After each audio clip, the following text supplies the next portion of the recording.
everybody, and welcome to a live watch-along of WWE SummerSlam Night 1. So much going on here for the matches tonight, man. So much great stuff, great matchups leading to the big one, which is CM Punk versus Gunther for Gunther's WWE Heavyweight Championship. So we got a lot to get into here today. A lot of great matches that we're going to be having some fun talking about here. I got to put it in here. Remember that the Streamlabs and Super Chats are open for us here on the channel, so please make sure you remember that as we go along here. And I'm still putting everything together. Thanks so much for joining me live. Only 7 of you are joining me live tonight, so thank you so much so far.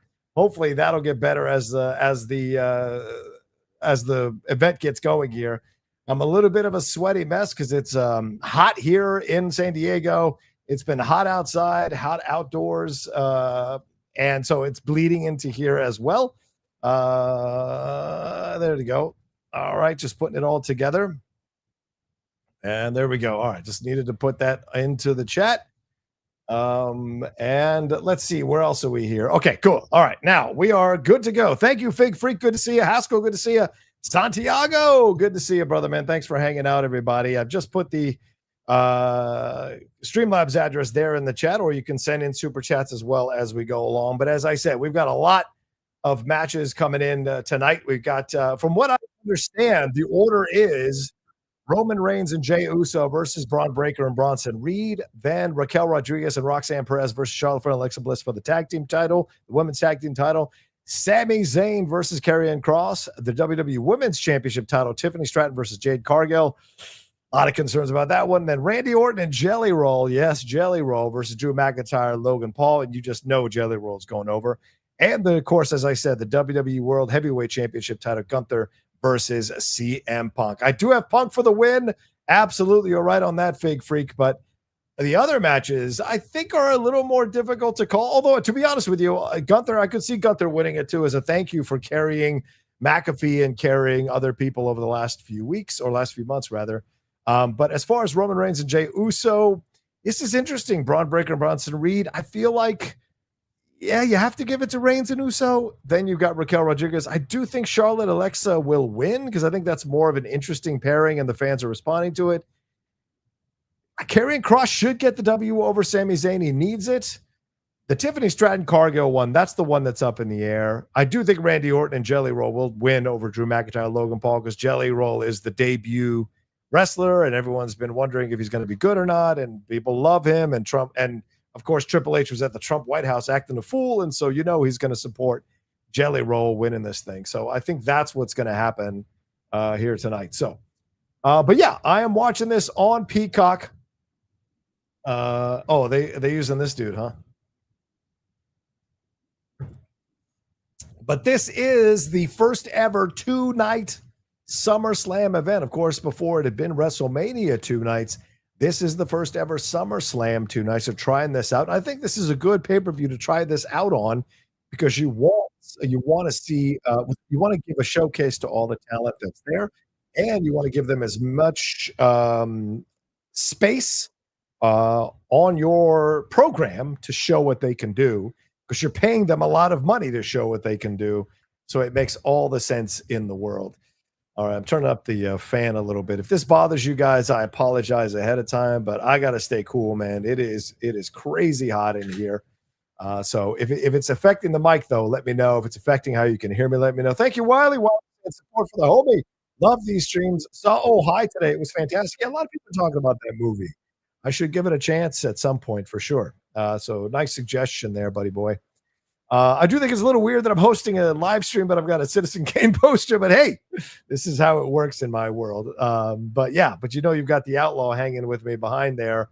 And of course, the Schmodown Championship belt in honor of us watching SummerSlam here. And I'll be doing both nights, by the way. I'll be back tomorrow, 3 p.m. I think it's 3 p.m. PT tomorrow as well, to do a second night. So yeah, it's going to be a lot of fun. Fig Freak wants to know if I'm going to be at Survivor Series. I got to be honest with you. I don't go to a lot of public events. So maybe I will be there. It all depends on the situation. I don't think I'm a person they necessarily will give any kind of press credentials to, because, you know, I can be critical of the WWE, and that's something they hate, but we'll see. Maybe I can reach out shake a few trees, get something in the works, or maybe someone I know, because I know my brother Chris Burns, formerly of our show Strong Style and the Ring Generals. He has got himself a nice hookup to get into these WWE events.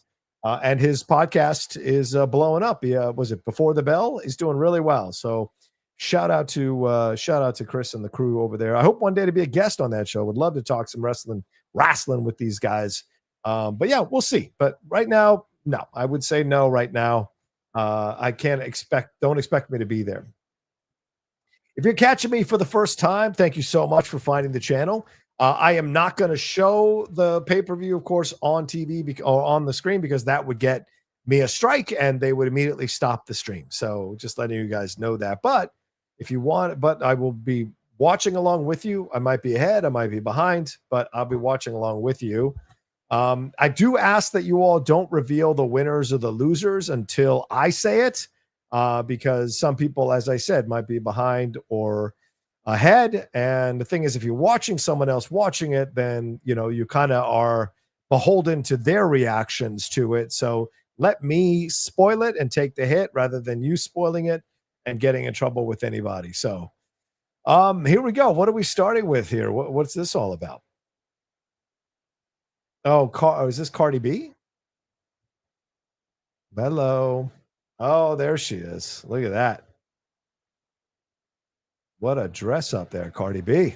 Looking good. Hulk Hogan, the late great Hulk Hogan, would be jealous of this. What cape turned? It's almost like a feather boa that's become a cape, and I think he'd be jealous of it as NWO feather boa he used to wear coming down the aisle. But shout out to Cardi B and shout out to WWE splashing the cash to bring people like this into open SummerSlam. So I don't know what she's going to do. Is she like the special guest? Is she going to announce the matches, announce the winners, entertain the crowd, do a concert? Oh, already down there. Already down there.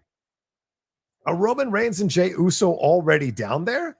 Are they the ones helping her into the ring? What's going on here? Someone let me know. Did I miss them already coming out? I watched some of the pre-show. I didn't think they were already out, or is that other people there helping her? No, that looks like Roman and Jey.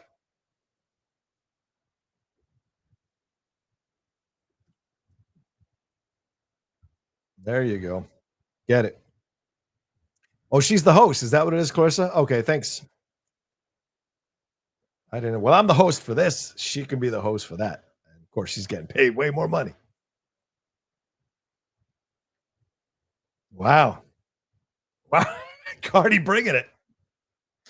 So just so you know, I have like 3 drinks here. So I've got my Gatorade, I've got my alkaline water, and I've got my iced tea with a little bit of sweet and low in it. So, I will be well hydrated throughout this whole thing. So, but I may jump out and use the restroom a couple of times.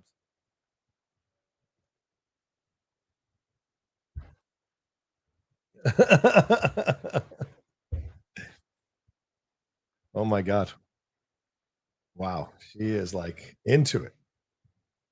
Thank you, James. I appreciate you saying that, man. I appreciate you saying that, dude. Thank you so much. Oh, those are Roman's cousins? MD Fanatic, Roman's cousins? Oh, wow. Okay, fair point. I was going to say, I hope they don't jip us of getting to see Roman come out because I love Roman's entrances. Thank you, Wiley, for another super chat. Wiley says, first time watching a WWE event after finishing the McMahon Netflix doc. Again, not a fan of WWE, but love these streams, so it'll be interesting to watch from that lens now. McMahon sucks. He does. He does. And he recently got into a car accident in which he is apparently the person who caused it, according to what I read online, by following too close. So, it's not been a good week, in my opinion, for the WWE with Triple H acting a fool at the White House. I mean, how is this guy going to make America fit again when he turned a blind eye to steroid use, possibly used steroids himself, possibly drove his ex-girlfriend China to drug addiction and porn because he cheated on her with the boss's daughter for years or months, and then allegedly, and then he's got 3 daughters, but he's going to stand next to a guy who might possibly be the most insidious pedophile in our country. Like, that's madness to me. But the presidency is an absolute tacky reality show now, and it's a shame to see. But We can separate the two and have fun watching a WWE event and also be aware of how ridiculous that stuff is that's going on. So he may not have any morality or principles, that being Triple H, but we do. So we're going to call it out as we do on this channel. It may be becoming the John Rocha channel, but it's still got the outlaw energy. So, we're going to say what we think about situations. But that, we're going to let that, we got ourselves a person here. Let's ban that user and delete their comments. Yeah, we're in New Jersey for this one. New Jersey. Oh, yeah. Let me bring the StreamYard up. Streamlabs up so I don't miss anybody sending in a Streamlab as we go along here. And as I said, the Streamlab address. Oh, wait. What is going on here? Why am I not able to get into that? Here we go. 242 pounds. Yeah. Uso. Couldn't get over with that belt, y'all. Couldn't get over with that belt. So they gotta keep him working. This is a football stadium, right? MetLife Stadium. So this is a hell of a, as Michael Cole just said, is a hell of a walk all the way to the stadium. Woo! Yeet!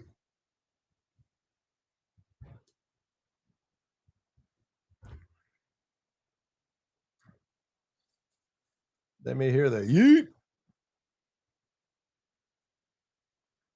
All right. Thanks to everybody. We got 75 watching right now live. Hopefully we'll get to 100. I'm sure as the events get going, we'll get more and more people joining us as things go on, because most people are probably out and about doing Saturday errands. So, all right. Oh, Lord. Like, I'd like to make fun of these guys, but I'm probably around their age doing, doing a watch along of a wrestling event. So I probably don't have a leg to stand on to make fun of them. But I like to think I'm a little bit cooler than that. What is this? What is that? I don't know what that is. So I got a weird notice on my phone. Oh boy. What's going to be later on at the bar? All right. Maybe there's a window here. What's this all about? Okay. So I got weird notice on my phone.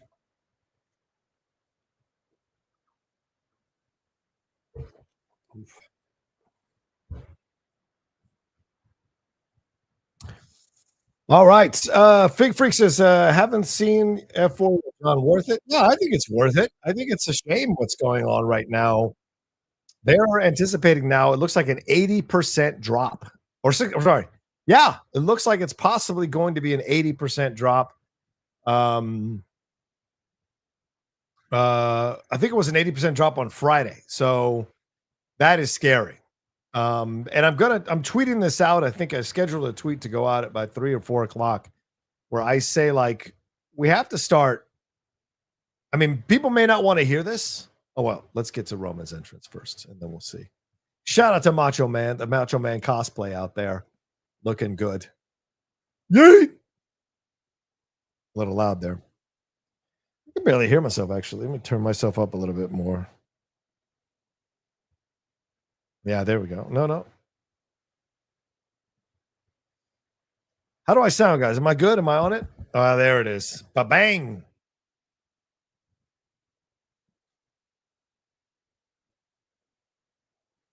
The OTC, the original tribal chief, Roman Reigns.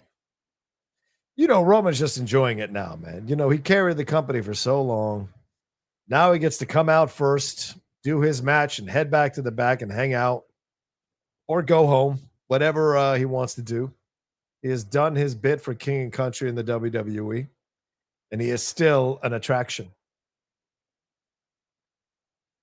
Look at him, man. That is a massive specimen, y'all. Ooh, yeah.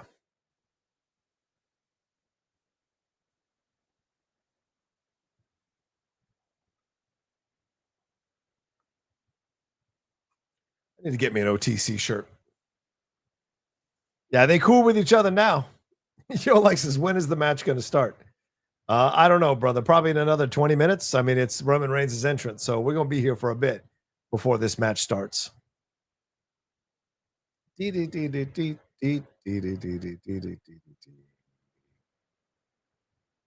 Woo!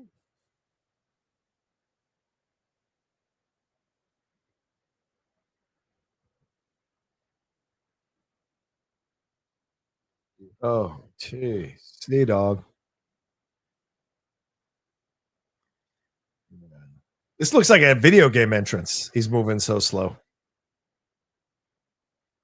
Like, who was longer? I suppose the Undertaker's entrance was longer. He's probably got the longest entrance ever consistently. Look at him, man. Not an ounce of fat on this guy. Amazing. The abs are there. But you know he has to work hard not to get bigger, man, because that's in his blood, man. He has to maintain a certain level. It takes a lot of work. Yeah. Acknowledge him.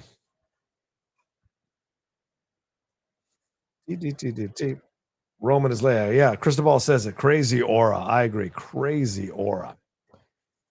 Woo! As I was saying, y'all, if you want to send in super chats or Streamlabs, the Streamlabs address is right there at the top, right there at the Rocha says, sendstreamlabs.com. The Rocha says, at the Rocha says, send it in, y'all. You can also follow me on social media on Twitter at the Rocha says, support the Patreon at John Rocha, and of course, at the Rocha says there. Oh, I should actually change that. It says at John Rocha says for the Instagram. So I should tell my boy to change that. So we'll reach out to him and get that squared away. Is it the same thing for the truth? I wonder. Oh yeah, no, that's no. We got to change that. Okay, all right, we'll make some changes and let our boy know about it. Oh, we have more people here. Ban user and delete their comments. Sorry, y'all. Well, man, a comic nerd. What's up, bud? Nice enough time. Eat my empanada chicken and tostones. Yeah, empanada. Nice. Nerd fan enough already to be Aquaman? I don't know. It's a good question. I don't know. I mean, he's got a movie coming soon, so we'll see if he can do the business because they didn't let him talk at all in Hobbs and Shaw. Oh, here we go. I mean, does this faction matter anymore without Seth? No offense, but Bronson Reed was an afterthought to this faction. Bron Breakker and Seth Rollins were the attraction. I mean, without Seth, this just feels like, a small wheel, like an underperforming wheel and a strong wheel. Like what is it? It's like without Seth, it's like a race car with an underperforming engine. Bron Breakker is the race car, and Bronson Reed is the underperforming engine. And to overcome an underperforming engine, you need a great driver, and that was Seth Rollins. And Paul Heyman is more of the owner of the racing team. So I like that they come out together though, so we don't be like waiting another 3 hours for the first match.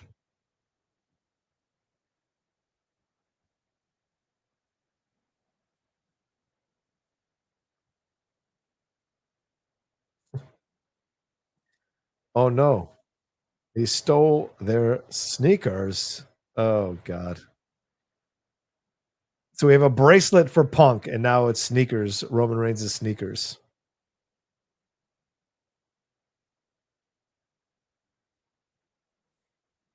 This is childish. The Shula Fala is childish. So childish. That's madness. What's up, Justin? Says John, excited for the show tonight. Yes, I am. I hope it's good. It's got some nice matchups tonight. I'm a little, I don't think it's as strong night as night two, but I'm looking forward to it. There's going to be some notable moments, I think.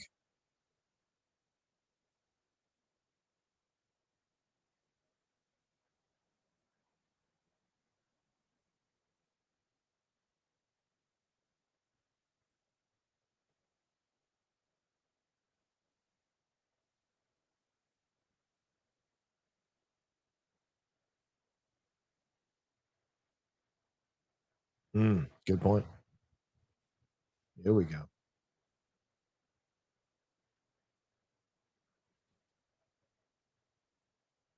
Oh, just ringing the bell already. What are we doing? Like, who's going out of the ring? Oh, everyone's just going at it. Wow.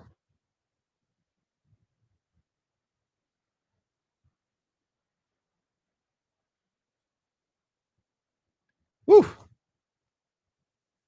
All right. So what we're gonna try to do tonight, y'all, is to put time codes in after the matches are done. So please, if you all can remind me, we've got almost 100 of y'all watching me right now. Y'all can remind me after matches are over to make sure to write the time code down so that I can add it to the description because people have been complaining that they can't just jump to my reaction of a match. And so the best I can do is just put them in blocks and it makes it easier for people to find my reaction to the matches if they're going to watch along. So, ooh, there you go. What is this all?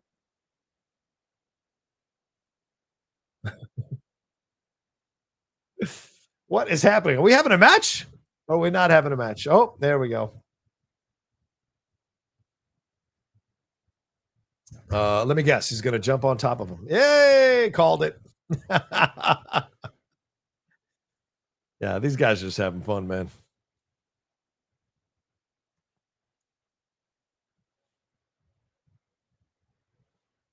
Yeah. I love how they all just like kind of stand there and wait for it. He took out Roman more than anyone else. Seemed to land on Roman more than Braun or Bronson.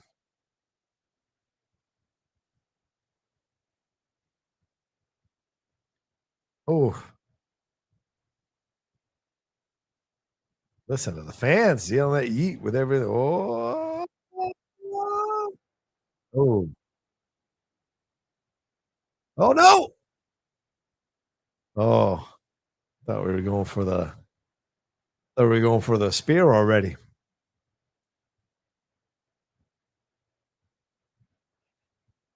Wow.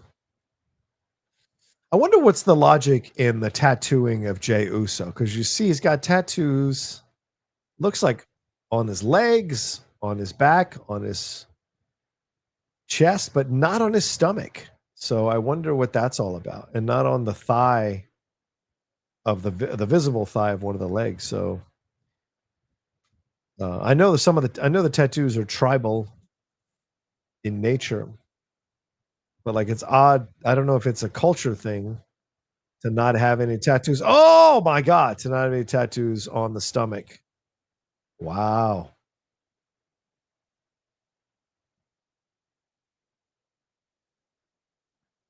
Holy god, this man.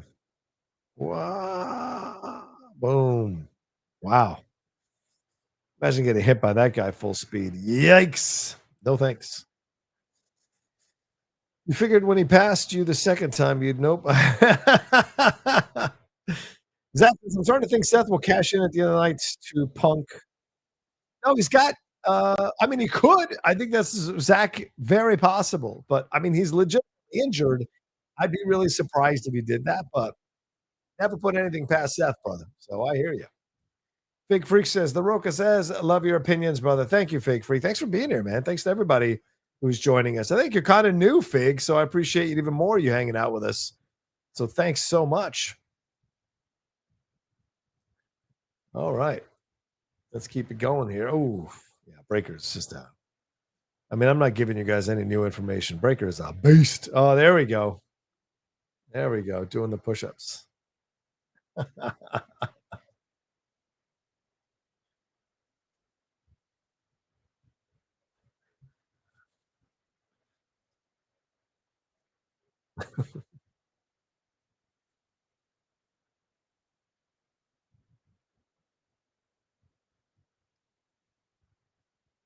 Tsunamis and spears. Wow.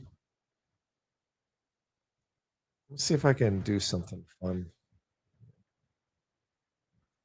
Wonder if that could work.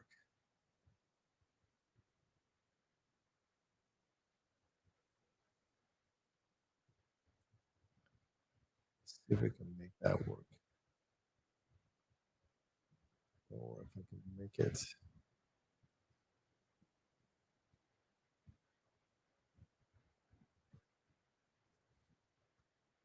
Yeah, you got to know where you belong. Okay. Are they chanting we want Roman? All right, let's see if this works. Yeah, I think that works. Yeah, you see the SummerSlam logo up there. Yeah, all right. We'll go with that. I like that. All right.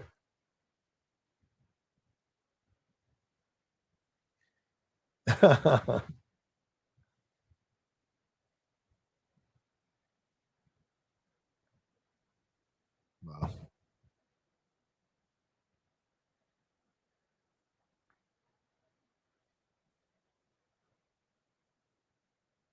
Oh,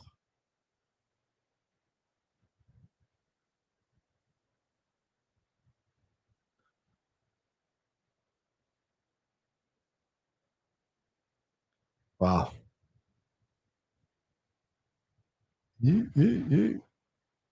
Oh, wow. I mean, don't get me. Oh, a double splash.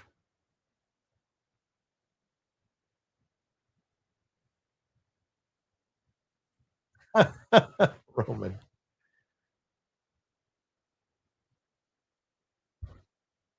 Oh, look at that. Sing a song with me. What does that even mean? Oh, we got another one. Fan user, delete comments. Frank says, Bro Harlock be glazing your wins on his show every week. Yeah, he's very kind.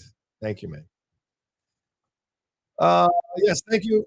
Thank you. Took care of it, Chris. Thanks for the heads up, brother, man. Sometimes I'm watching the match and I'm not focusing on the chat, so I check in every once in a while in the chat. So my apologies on that. So because I have it in the same, but maybe you know what? Maybe I'll pull it out and then I can check the chat in a separate window. Because the way I've got it set up, the camera's here and the computer screen is here, so you'll catch me looking to my left, and so I may miss stuff that's going on in the chat. So we'll make an adjustment right here. Let's see. All right, there we go. Lazaro says, John, have you watched the Unreal documentary on Netflix? Is it worth it in genuine reality? No, yes, I think it's. I haven't watched it yet. The clips I've seen though are good. That being said, also there's already been reports of how much some of the stuff you've seen there is bullshit. So the question becomes, just like anything with WWE. Oh, damn. That was double knees onto the desk. Yikes. Oof. So I don't know. So all I'll say is this. I think there is spin involved. I mean, there's no way WWE would ever put anything out that damages their brand. So they do have moments where they're like, I think, disagreeing with each other or there were different plans or whatever. So it's fun to see that. But they're doing that as sanitized as possible. So just so you guys understand that. So I think it's going to be a fun watch. I will catch up on it tomorrow. I'm focusing on finishing. Oh, good. That was good. That was good. You thought for sure he was going to tag Roman. Yeah, they clearly want to give a majority of the work to Jey. So it may just be that Roman's got some physical issues going on. So they want to limit his time in the ring because Jay's been in there for a bit.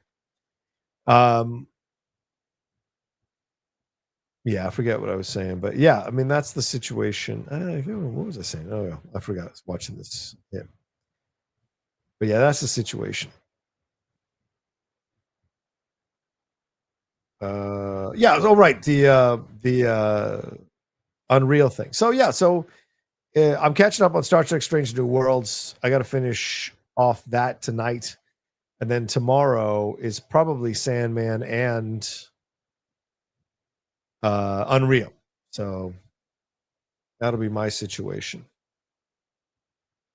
I probably should watch Unreal before I watch the night 2 watch along here on the channel. So join me for that as well tomorrow at 3. So if any of my patrons are listening, we probably won't have a 5 p.m. hangout tomorrow. Maybe another night. Oh, good DDT there. Another night this week, or maybe later on after the show. We'll see. We'll see.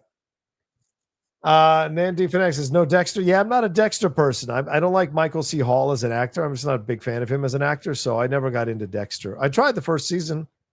I kind of like everyone else on the show, but Dexter, like Sabrina Carpenter, David Zayas, especially. I love David Zayas.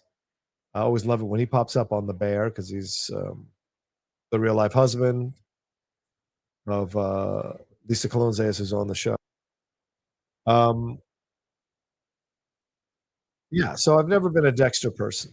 But I mean, I'm not judging anybody who is, nor am I judging the show itself. It just isn't for me, you know. Shelf says, I love Stranger Worlds, but last episode was my least favorite of the series. Unfortunately, it was directed by Jonathan Frakes. Yeah, isn't that the puppet one?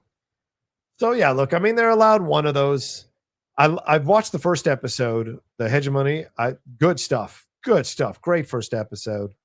Looking forward to the second one. I really love this cast, you know, and I'm glad we're getting at least 2 more. We're getting 2 more seasons with them.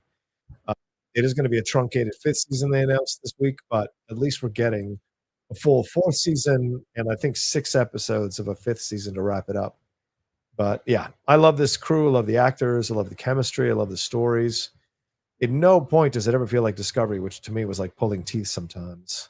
Not that it, and I got what it was trying to be a good show, but it was just never my jam. Uh-oh. Roman! Oh, shit! Jesus Christ, he literally leaped over both of them. Oh, my God. He could have really hurt himself on that. Woof. Woof. That's insane. Holy shit. Holy shit. Adrian, thank you, Adrian. Adrian Toribio says, hey, Rocha, your WWE watch-alongs are great. Thank you, Adrian. I appreciate y'all tuning in. I always wonder how many people are going to hang out with me live to watch these things, and I get just as much joy out of it as you guys do. As I hopefully give you guys as we're watching it. So thank you so much, man. By the way, I see that Lakers avatar. How happy are you for this situation? Luka Doncic signing an extension with the Lakers. I think it's 3 years, $169 million. And then to get him to 2028. And in 2028, apparently by signing this extension, he's now qualified for, I think, a 5-year, $400 million extension in 2020 or new contract in 2028. Holy shit. That is an insane amount of money for a basketball player. I mean, all these guys from the 70s and 80s, not named Michael Jordan, and even the 90s must be going crazy at the amount of money that can be made. And I got to tell you, I think, Superman punch, nice. I think there should be funds set up for the players from different decades so that they can, have a 6-figure salary from the league as a thank you for building the league, because both the owners and the players and everybody involved with the league wouldn't be making the money they're making without these previous NBA stars paving the way, And I think that should happen in every sports league. I know that's probably what socialist to say, and I'm not trying to be socialist. I'm just saying an appreciation, I think, wouldn't be a bad thing. The NFL, I think, is a little harder because there's so many people on a squad, but maybe the stars, like you have to qualify as like a star to a degree, so that you oh wow, Bronson, so you qualify for that kind of stuff. So I mean, I just think it's only fair. Same thing with baseball. I think there should be things set up to save them, because I think they do have money set aside for like a pension or whatever, but it's not much. I think it's only 6 figures in the low, no, not 5 figures low in the low 5 figures, but I don't know. Shelf President says, agreed. Love the watch alongs. Thank you. Thank you, Shelf. I appreciate you guys hanging out with my dumb ass as we watch this stuff. It's always an honor, and I enjoy it very, very much.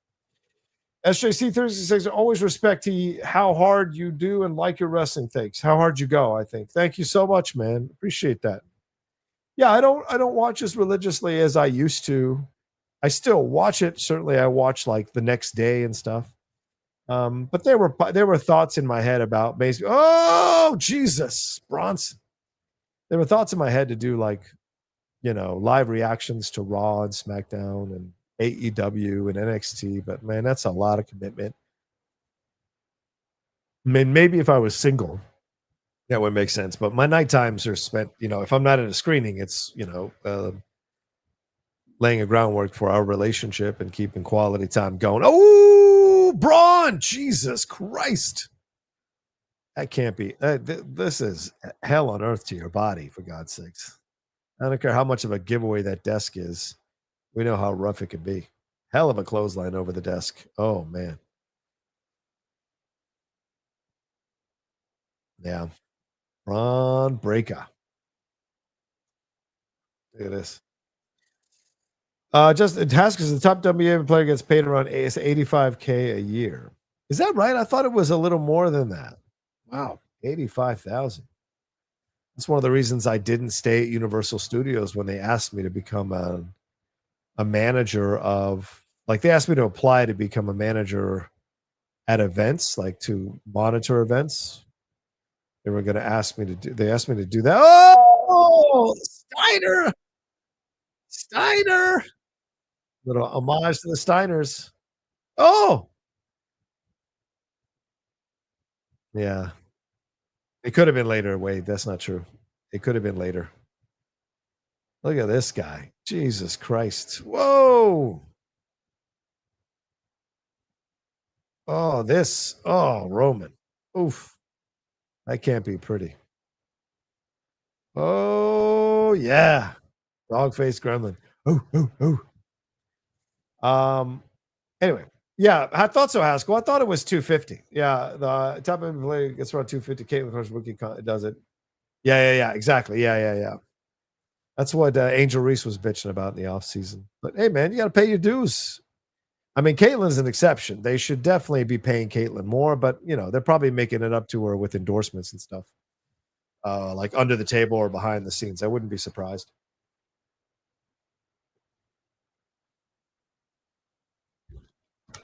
Again, I mean, oh, Roman, Superman punch. But then, I mean, I don't think Caitlin's struggling for money, dog. So, oh boy, oh shit, oh, damn. Then you got to lay there and smell Reigns' shoe in your face. OTC. What are you asking me? Nerd Indy, does Clark leave for a major market? Oh, I don't think so. I think she wants to establish herself. I mean, Indiana's playing really well without her. I'm so surprised at how they've been playing. They're on a 4-game winning streak. They won their first game at the beginning of a 4. No, I think they're on a. Is it more of a 4-game? I can't. Let me check real quick. But like, they are playing really well with. Finish him off. I'm tired. Oh boy, call your. I think it's so lame to call your spot. You can do a hoo-ah or something like that, but calling your spot. Like, what if Stone Cold kept going, Stunner? You would not like that. Oh, Superman punch. Roman. Got to ban another user. Yeah, there you go. Clark's deal is an 8-year deal for $20 million. Exactly. And $28 million is low for what? Oh, they barely got him up there.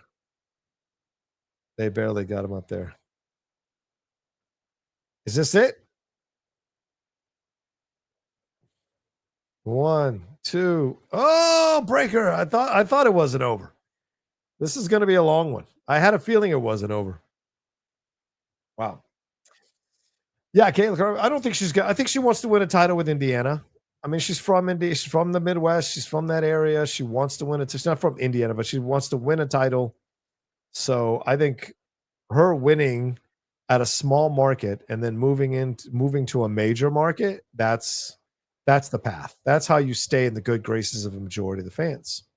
So yeah, don't be surprised if she ends up in LA or New York. That's or the Liberty.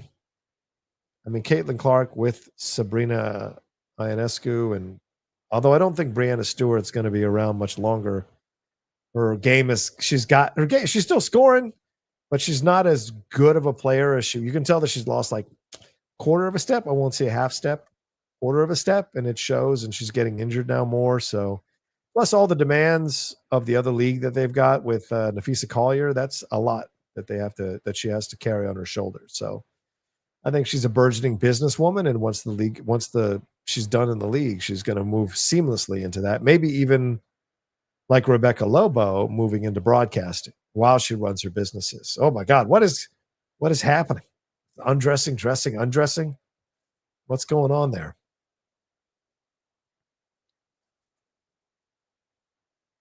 Oh boy, are we getting the spear? Bron Breakker. Here we go. Oh, wow, took it for himself. Oh, oh, Jay going up top. Look at Bronson moving himself into place. Oh, is that it? 1, 2, 3. Yeah. Bronson has to take the pin. He's the less seasoned of the four. It makes sense. That was a nice little twist. Roman sacrificing himself for Jay is great. Yeah, I had a feeling they were going to win. Give me my sneakers, bitch. Give me my sneakers, bitch.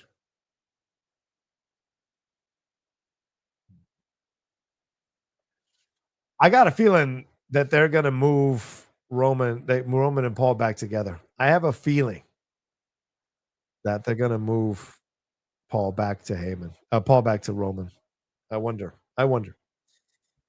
Let's see. All right, so there we go. What's the time? Here we go.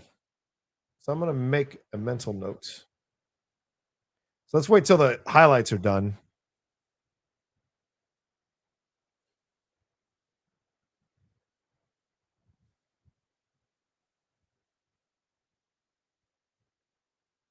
Yeah, good stuff. There you go.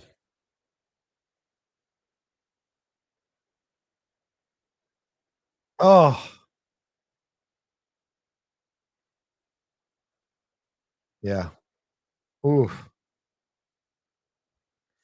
Yeah, they're trying to get Jay back over again. They think people, the higher ups clearly think he's still a future of the WWE. So I think he'll have the belt again, but he's got to go the path that The Rock walked and that Roman walked, where they have to like eventually make that next level jump, and when they do, the audience will go with him. So it'll be interesting.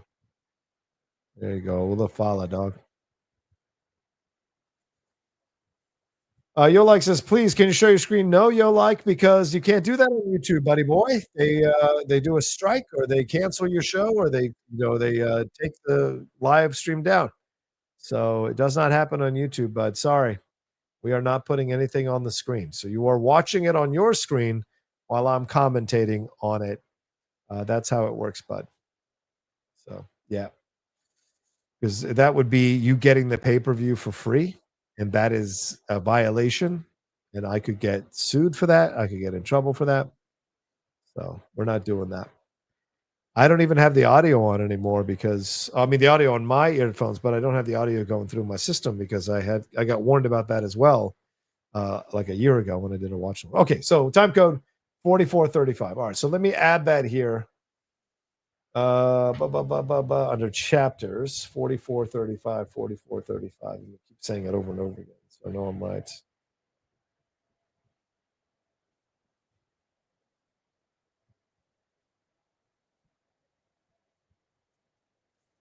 I'm going to say, like at the 3-minute mark, we started the match.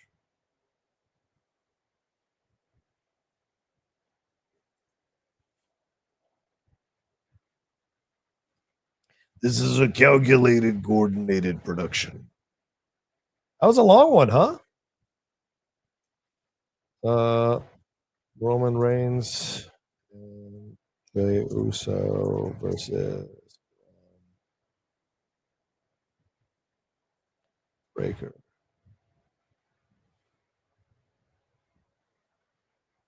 Bronson Reed.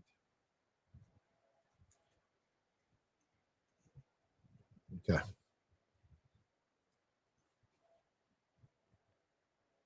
All right. Analysis.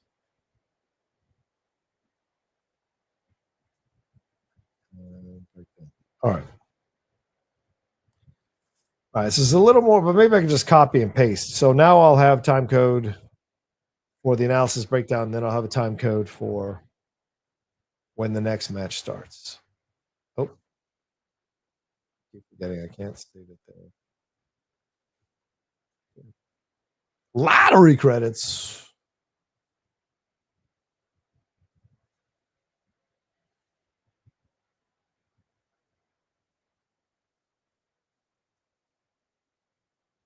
All right.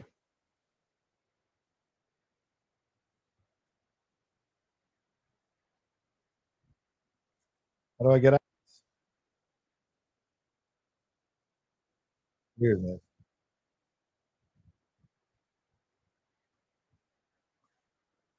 Okay.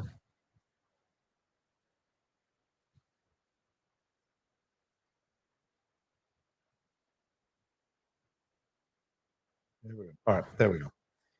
Little Yachty. Little Yachty. I remember when Mark Fernandez tried to talk to me about Little Yachty. I was smirking the whole time. Really? He's cool to you? Bill? Fat Joe. That's old school, y'all. Fat Joe. Because he's a white man trying to co-opt black culture for himself. That's why. He's a dweeby white middle-aged man trying to co-opt black culture to make it seem like he's cool. Minute Maid was my first ever campaign as a voiceover artist was Minute Maid or the Boost. Uh-oh. What's going on there? There we go. All right. So where are we at now? 4752, 4750. Let's say that.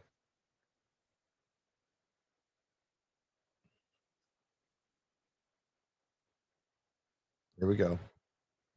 All right. Are they gonna do a little program? Oh, now we go to black. What's that all about? Oh, here we go. All right. Mr. ND Fanatic says, "Hey, don't say old school. I was 10 when Joe was peak." Yeah, well, I was older than that. All right. So for instance, I have 2K25. It's good. What are y'all talking about? It's good. I do the Battle of the Brands manager mode mostly. Uh, only 2K I own is PGA. Yeah, I have those. I have the PGA ones. Ed, I play it all the time. I think I got to be honest with you. I think 2K23 is better than 2K25. 2K25 is almost easier to play than 2K23 once you get the hang of it. And so for me, it was a little disappointing the new Tiger Woods game, and it's a shame. Although the graphics are great, I thought it was a little disappointing for me personally. So hold on a second.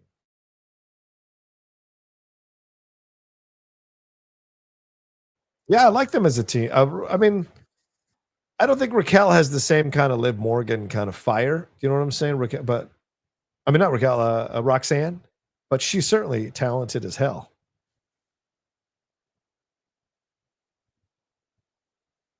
Alexa. Oh, I miss Alexa. I miss old school Alexa. I miss Alexa from back in the old days, man.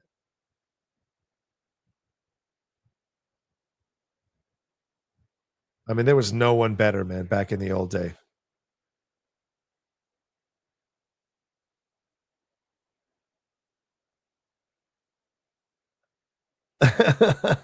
My God. I love it.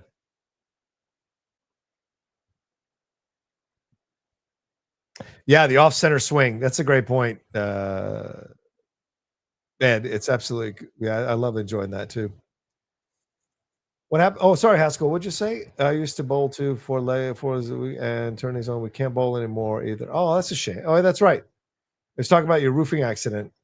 How insane that it was on 9/11. What, like a year later? Oh, sorry, buddy. Yeah, my dad had a painting accident. My dad used to be a house painter back in the 70s, and in the 80s, 70s and 80s, and he fell off a ladder, I think like 30 feet in the air and fell 25 feet, 20, maybe 20, 25 feet in the air, kind of like a wrestling thing. Fell backwards. He slipped and he landed on the ground. And the caulking gun missed the back of his head because he turned his body around to try to brace himself on the fall as he was falling. But like the caulking gun that he was using up on the roof on the ladder missed his head by like this much.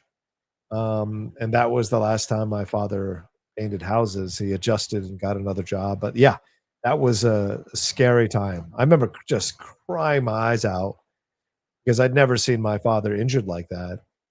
Of course, not in front of my dad, right? It was in my bedroom and stuff, but like, because I was still in high school, I think, when that happened. But it was like so terrifying. So I hear you, Ed. That's a horrible thing. I have a thing about heights, which is why I don't go above 10, 15 feet tops.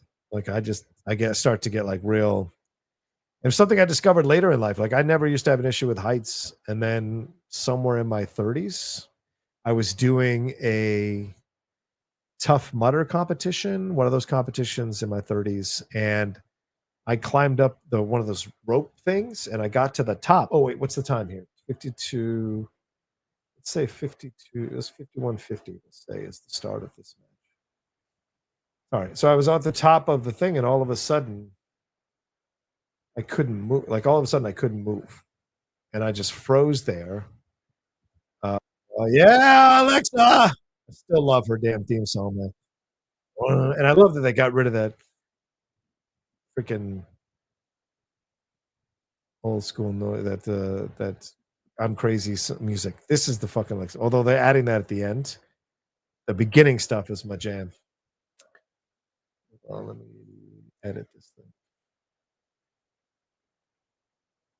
So anyway, all right. So 51:50.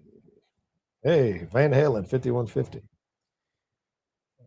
Let's see here. Yeah, women's tag team. So anyway, that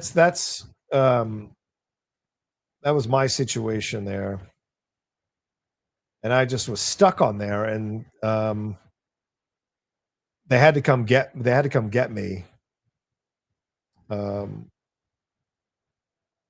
to get me off. Like people had to come up and like talk me over, and I'm telling you, no one was more surprised than me. Like I was like, "What the fuck is happening?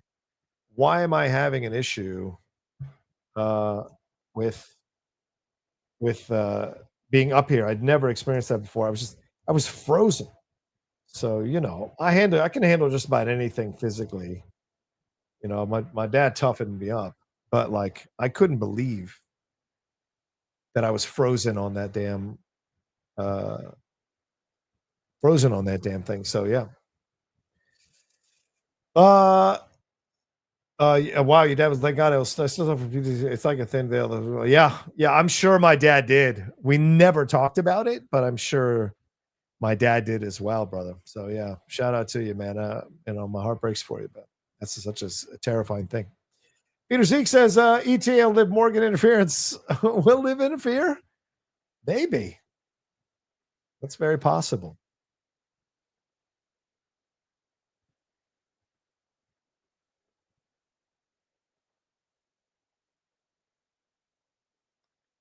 I mean, I forget this is Judgment Day, right? These are the two afterthoughts on Judgment Day. Like, this is like the B team of Judgment Day. No offense to Roxanne, who's a great wrestler, is a good wrestler, up and coming good wrestler, but like, it's Liv, Dom, Finn, and Rhea. We used to be Rhea.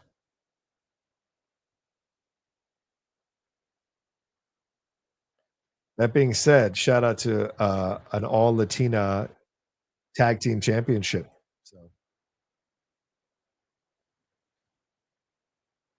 So, better pizza, Papa John's. Still haven't had pizza in 4 months now. It's insane. No pizza. The only McDonald's I have is the Egg McMuffin, but without the cheese and without the bread, just the leg and just the egg and the ham. I get 2 of those for $6 every once in a while for breakfast, but I just have the eggs and the ham. Yeah, no Burger King, no Wendy's. Chipotle's only a salad. It's in Rubio's as well. I've discovered Rubio's, really good salad, the Mercado salad at Rubio's, if you're looking to, like, eat healthy and maintain. I'm now down to 220, so I've lost 44 pounds from when I started 4 months ago, 4 or 5 months ago. So very happy about that. But I'd like to get down to 220. I mean, 200 rather. That's my army weight. Like when I got out of the military, I was 195 and I was fucking stacked.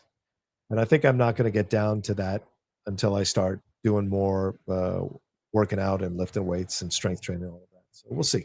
We'll see if that's the next step. Sure, but I'm pretty happy where I'm at 220. I feel comfortable here.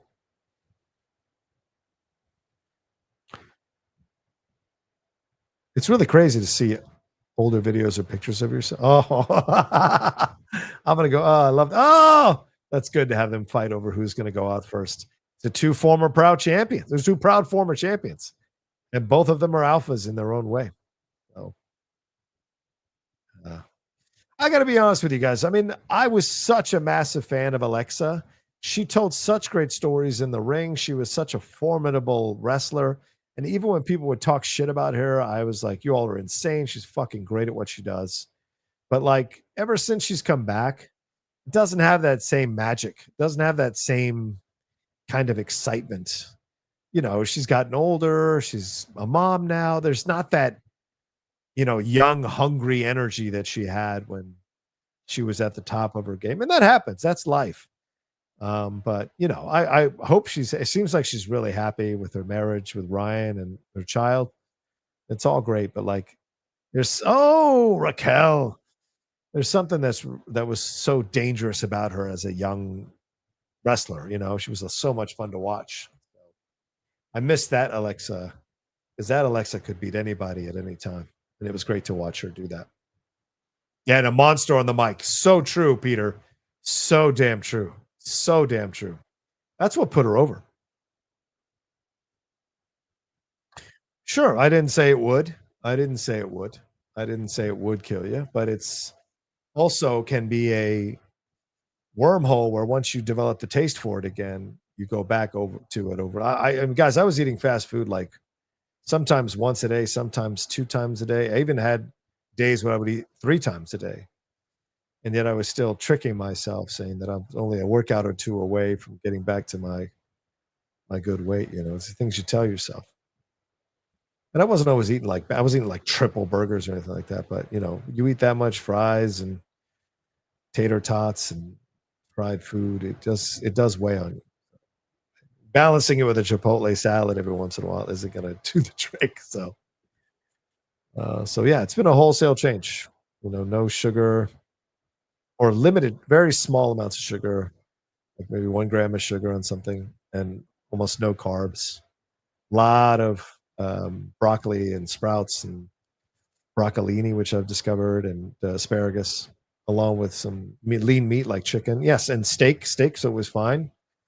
I can even have occasionally, brats, Johnsonville brats. I can have brats. I can have a couple or 3 of those. And I get a butter, salt, all that is available. Spices are okay. And drinking. I usually drink a lot of water mixed in with iced tea, so I'm hitting my water quota every day as well. So it's been a nice lifestyle change, to be honest with you. And it's been smooth or seamless after the first couple of weeks. But yeah, and now I'm at this weight where I'm allowed to cheat once in a while. Like last week, I had a Burger Lounge burger with a little Thousand Island sauce and the bread. I mean, the next day my stomach was a wreck because I'm not used to that. But you understand that's the price you're paying for the cheat. So I think for me, pizza right now is a step too far just yet. So we'll see if I do cross that bridge at some point. But yeah. Anyway. Plus, is lucky you didn't develop. Well, yeah, that was part of it. My dad had type 2 diabetes, so that was also a part of it. I was getting some troubling numbers on the cholesterol side and on the this is what you guys come for, is this kind of talk while you're watching a match like this with 4 athletes in their tip-top shape. But yeah, the cholesterol numbers and the there was some, was it kidney issues that were there was something, was it or something, one of my organs, something was developing in one of my organs. And so, but when I went back in recently, the numbers are all amazing. So I was like, yeah, we'll see the difference. You eat cleaner, your body responds to it better. I really need 5 to 6 hours a night of sleep, very comfortable sleep, you know. I'm not as tired as I used to be. I can walk if I feel like it and not be out of breath within 10 minutes. So, you know, it's good stuff. And I'm just talking, I'm not advocating, you know, I'm not trying to convince anybody. I'm just talking about it because you guys are watching my watch along. So this is my life. Oh, whoa. Almost. Wow, almost. Uh-oh. Sister Abigail. Oh, breaking the ice. Yeah, clear. Ref Jessica, come on now. She was right in front of you. You're not going to say anything? By the way, I follow Jessica on Instagram. She's a fun follow. Very positive person about how much weight she's lost as well and what she's done to get herself in great shape and stuff. So, you know. Ooh. Oh. Yeah, Alexa can do it, man. When she gets going, bro. Those moves. Look at her trying to get everybody into the match. Alexa, it ain't the same like it used to be, girl. Yeah, I think it's always bad when you're trying to get people into the match. Oh.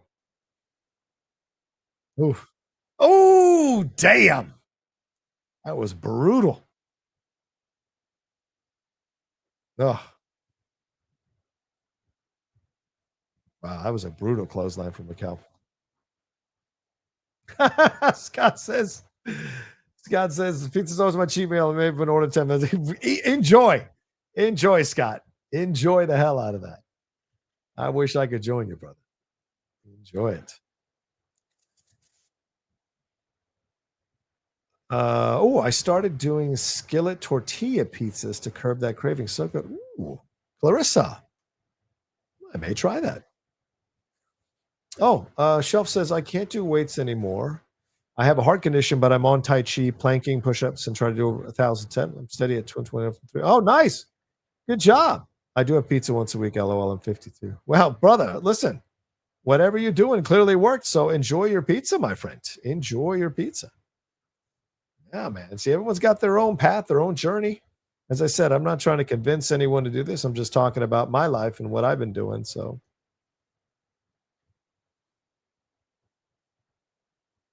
oof. I mean, Roxanne is such a better wrestler than Raquel, but Raquel has gotten better. A lot of people have been noticing, like ever since Kevin Nash like called her out, that she's gotten better as a wrestler. And you know, sometimes you need a veteran to kind of, you know, point out certain things, and if you hear it at the right way, you can make those adjustments. And I don't want to believe that that was all planned. You know, like she was having trouble, and then Nash said something, and it got her on the straight and narrow, or got her better as a wrestler. But you know, this is a business with a lot of work in it, so to speak. So yeah, Booker T was because she came out of reality of wrestling. So uh oh, oh my God. Oh my God. She doing the Scott Hall. Oh, wow. Alexa, get out of that. Oh, is she gonna do oh oh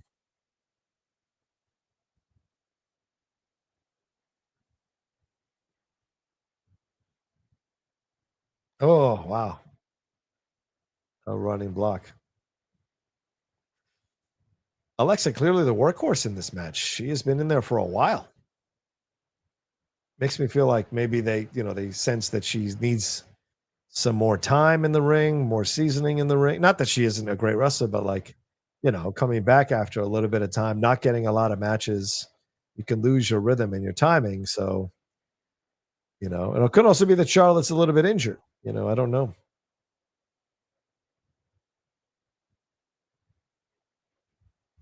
Ooh.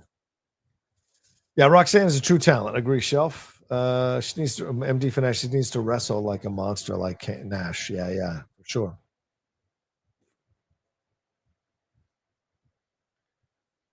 Oh, oh, they tried that double.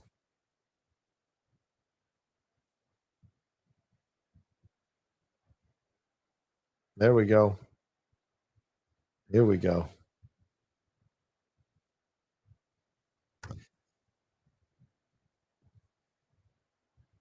Oh, listen to people cheering for her. Remember when people were so against her and booing her? It's amazing how things have turned around for her. This is what she wanted by being more open about her life and about her career. I mean, Tiffany almost did her a favor by making fun of her marriages because it kind of turned people around on her, and made her a sympathetic figure, even though she was the heel in that particular matchup. I think that helped, along with a new attitude, new approach. You know. Oh, oh, damn! Wow. She gonna do a one of her moonsaults that she never hits? I guess so. It's one of the complaints about Charlotte is that she never hits these clean. Oh, there we go. That was a good one. All right. Give love. Oh, Raquel kicks out.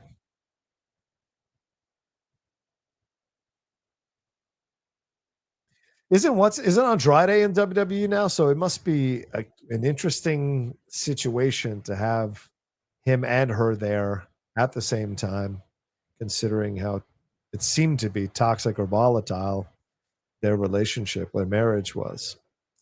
I think. Justin, 100% agree with you. That's the best moonsault she's ever done. Yeah, I agree. Yeah, he is still. So he is in WWE. Must be so weird to be on the same roster with your ex-husband or ex-wife. And if you had volatile back and forth, do they keep you guys separated? Do you say hi in the hall? Like what halls? What do you ignore each other? Like what's the deal there? There goes Raquel. Oh, oh no! Oh no! Nice twist. That is a great reaction from Alexa. You have to believe that she. Oh no! Is this what ends the partnership? Son of a bitch! So they're not going to win the titles. They're not going to win the titles, huh? Wow.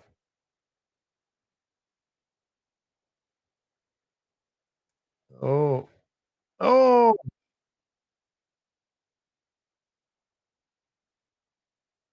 Oh. One. Two. Oh, Alexa. Nice. Nice. Yeah, people love Alexa, man. She's amazing. Oh, the pouting.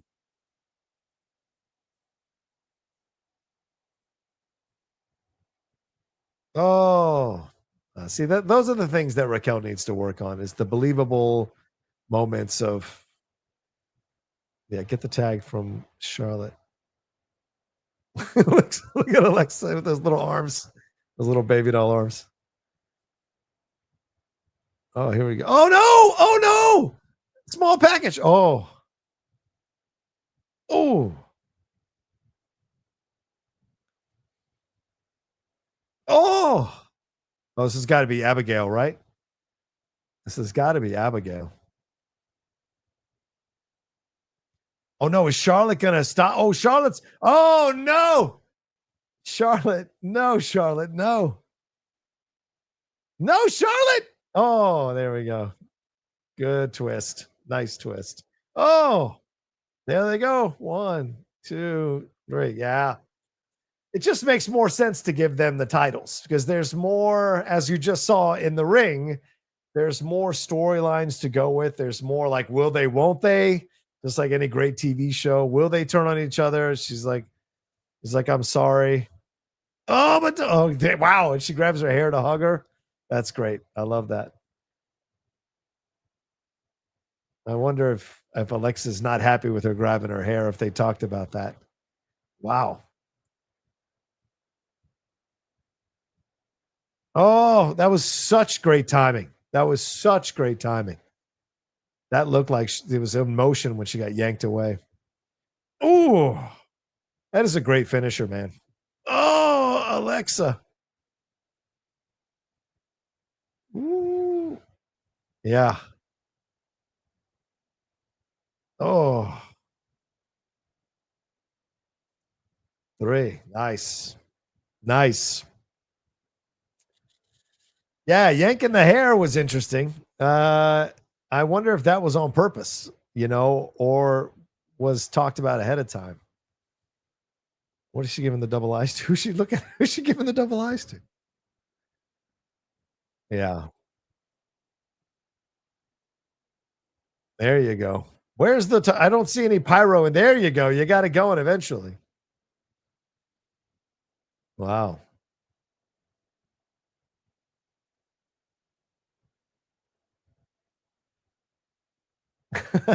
Nice Wade. Nice Wade.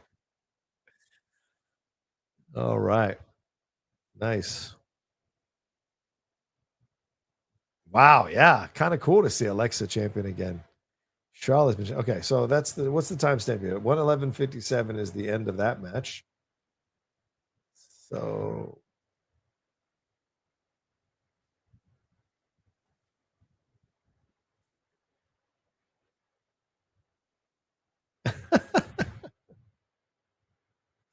these guys are amazing. I love these guys. Hey, new day. 11:57. Uh, vignettes and commercials. Oh shit! There you go. All right. All right. There we go. All right. We're current. All right. I'm gonna go use the restroom real quick. I will be right back, y'all. Oh, I don't have a screen. Oh, here. I guess I got to build this screen. Hold on a second. All right.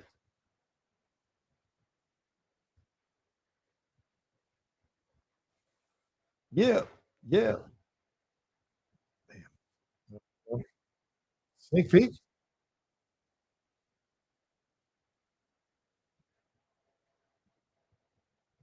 Oh yeah. Look at them promoting weapons. Nice. I've seen enough of this. I don't want to. I don't want to see more of that. It's fucking amazing. I'm looking forward to it. So, oh, where is it? Okay. Canelo Alvarez. Oh, looks like I don't have a screen for that. Oh, here we go. All right. My bad.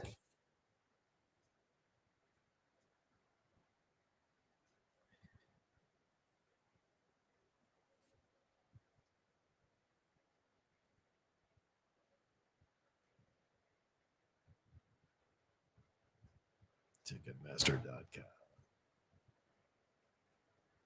All right.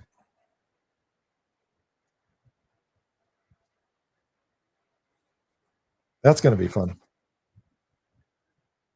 All right.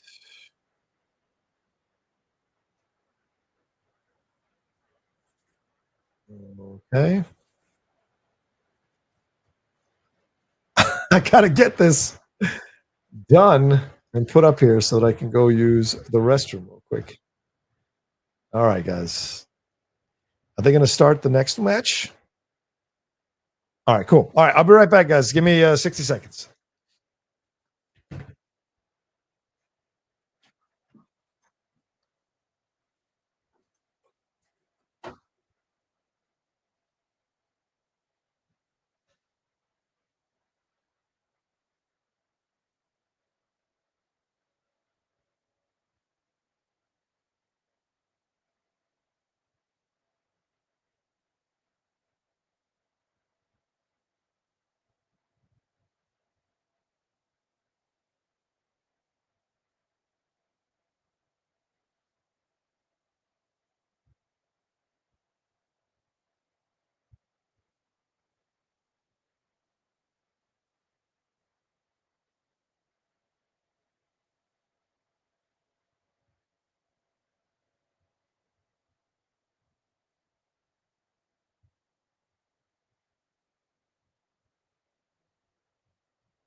hoping for the day when you can do that. All right. All right. All right. What did I miss here? Oh, yeah, of course. We've got ourselves a Karrion Kross sighting at the WWE. So what do we say with the time code for this one? Maybe 1:16:30? How that? I'll do 1:16:30. Scarlet Bordeaux. 1:16:30 Karrion Kross versus Sami Zayn. All right, cool. Save. All right. Thank you, everybody, for sticking around. It's so funny. Whenever I go use the restroom, people drop off. It's so weird. Disney Collector 021 says, "Hey John, will you be going to Survivor Series? I think it'd be in your neck of the woods." It is in my neck of the woods. I don't really go to public events much anymore because people do not take care of themselves medically. So I try to avoid even Comic-Con. I only went for a day and walked the floor once. I guess I went for a day and a half because I went back for a couple more hours the next day. But yeah, we'll see. I mean, I will reach out to the WWE and see if they'll maybe approve me to go as press or whatever, but we'll see. We'll see. Uploader wants to know, how do you feel about the Terry McLaurin situation? I don't like it. I'll be honest with you. I don't like it. He's our number one. That being said, him wanting to get paid Jamar Chase money or Justin Jefferson money is ridiculous. It really is. He's not even in the top 15 statistically of receivers in the NFL. And look, I get it. He's had to play with a crap fest of quarterbacks until over the last few years. And then Jaden is the best quarterback he's ever played with, and Jaden is a rookie. So I think it's foolish that it's gone on this long and they can't seem to find a middle ground. But I also think these guys know the deal. McLaurin is a veteran. The guys who own the team understand the situation. And I think they know that Terry is not going to take too much time to get back into shape and timing and all of that. So they can drag this out a little bit. And I think the same thing's happened with Micah Parsons in Dallas. I don't see Micah leaving Dallas. So I think it's just, kind of how they're working it out. So it's just going to take a little bit of time. My head's a little. Let's see if I can move this just a little bit down. That work? Yeah, okay. I have on my desk. I bought a stand, a mini tripod that I can put on my desk to have the camera on, which I think is great. But it doesn't allow me to have too far. Like I have to kind of go farther to get a bigger picture. So I may have to reattach it back onto the standing one. But I hate doing that because the room is not that big. And so anything that goes on the floor takes up space, both physically and mentally for me. And so I've been trying to keep everything on the desk. You see why I got the stand for the camera, but I may have to go back to the other one. So we'll see. Anyway. Whoa, Sammy. I always think it's weird when wrestlers stop and wait for the move. It just frustrates me because you've got to do something else to fill those extra few seconds. And some wrestlers are really good at filling those extra few seconds. And some of them aren't. And I think that's the difference between the good and great wrestlers is what they do in those little moments in between the big moves. And if you are not distracted by them doing nothing or distracted by them looking like they're waiting for the move, it's really important to fill those moments with some kind of something that doesn't have you noticing that they're waiting for the move.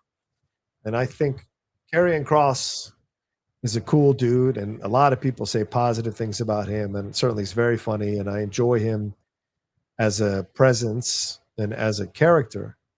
But I do think he has that Raquel Rodriguez disease, and certainly Jade Cargill has it like crazy, where they get caught looking like they're waiting for the move.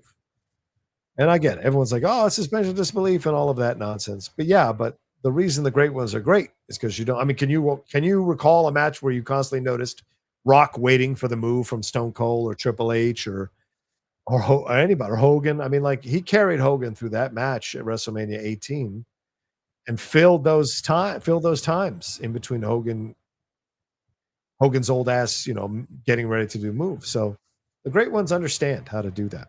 So yeah, Planet Yavin said, I know I can improvise, but I got to sell it, right?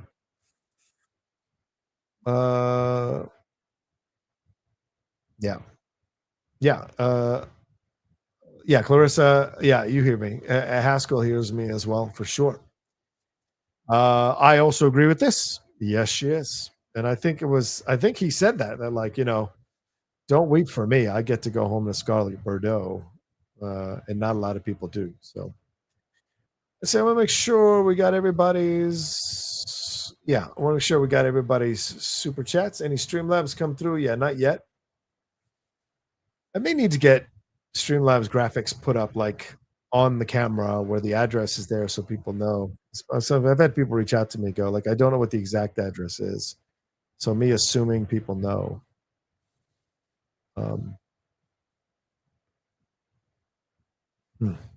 What time is it? 4:23. Whoa, stupid bastard. Whoa. Ow. Say it. Say it.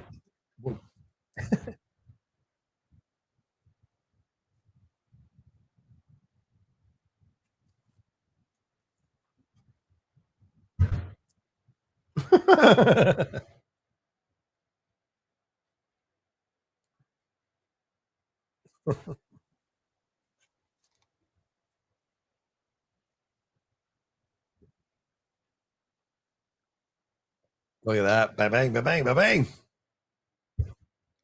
Oof.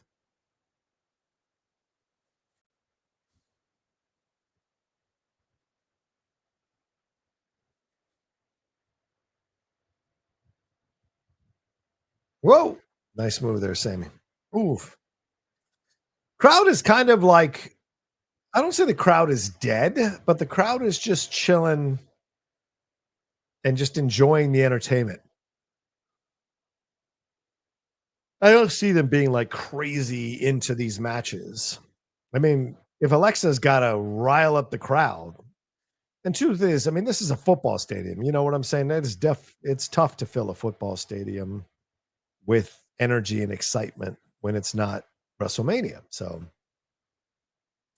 but this is definitely the match where you go get your food or go get your beer or whatever, or use the restroom because there's nothing on the line.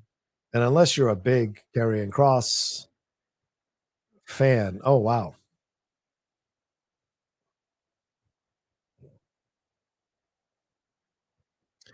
Oh, boy. Is this how it's going to be a victory for?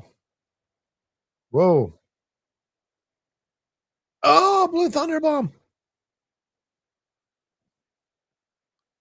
Now let's talk about this moment, right? And this is where scripting out moments don't go well.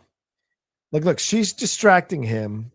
He doesn't. Yeah. See, again, look how lame that went down.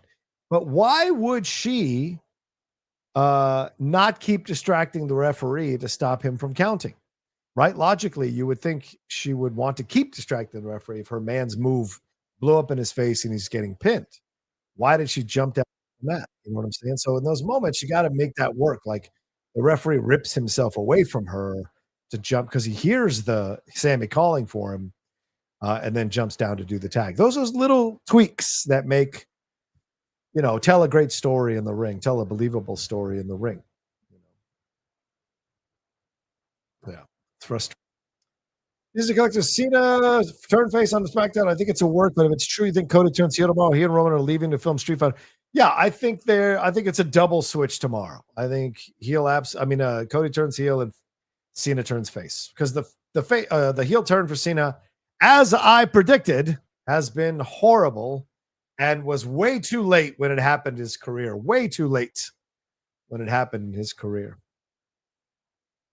Yeah. He's trying to get him to become heel again. I mean, Scarlett, listen, I think Scarlett's great. They don't know how to use her, and it's so frustrating because Scarlett is fantastic when she tells her stories. And if you go back and watch her old stuff, when she wrestled and when she was on the previous federations, like she's damn good at what she does.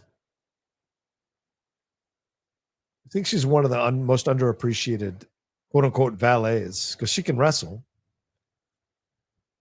There you go. Wow. That is a real pipe. Uh-oh. Oh, come on. Not like this. I was going to say that's a pretty lame pin if that was the pin they were going to go with. Oh, such a dangerous move. Oh, a Luva kick. Here we go.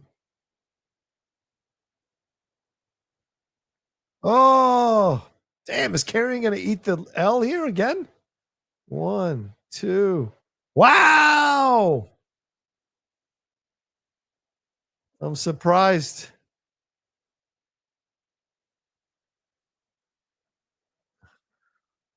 Why is Karrion touching him and stuff? This is absolutely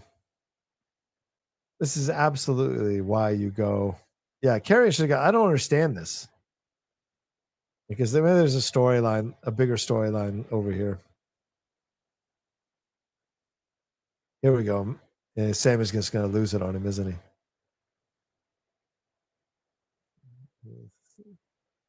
Yeah, there you go.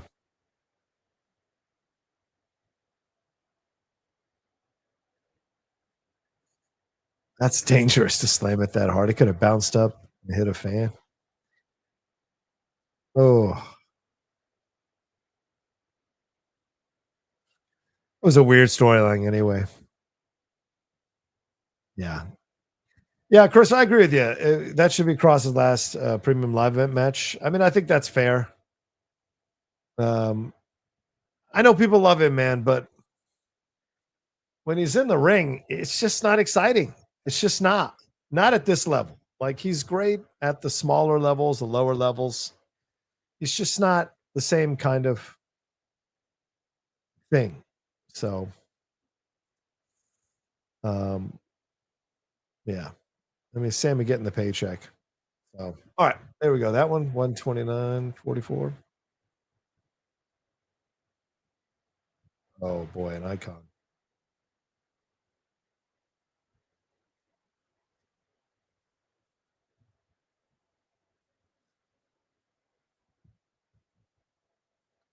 For sure.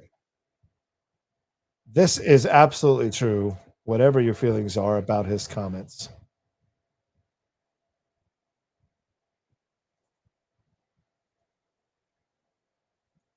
I think it's hilarious that all these people are talking so positively about Hogan and they all talk so much shit about him behind the scenes. I think it's hilarious. So many of these guys giving tributes talk shit about Hogan and his going in business for himself and all that kind of stuff.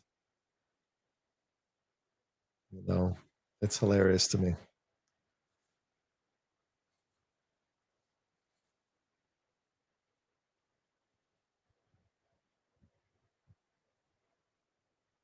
Yeah.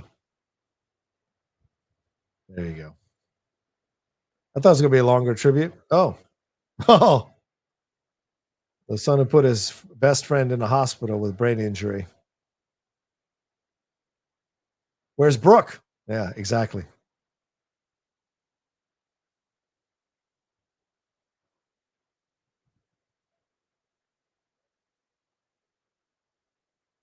NWO for life. It's a complicated legacy, man. You know, just like you can't deny his success and his contributions to elevating the WWE, you also can't deny that his racist comments, his inability to apologize uh, in a way that honored the people he hurt, um, and his inability to just take more responsibility for the situation than the stuff that happened with him and Brooke.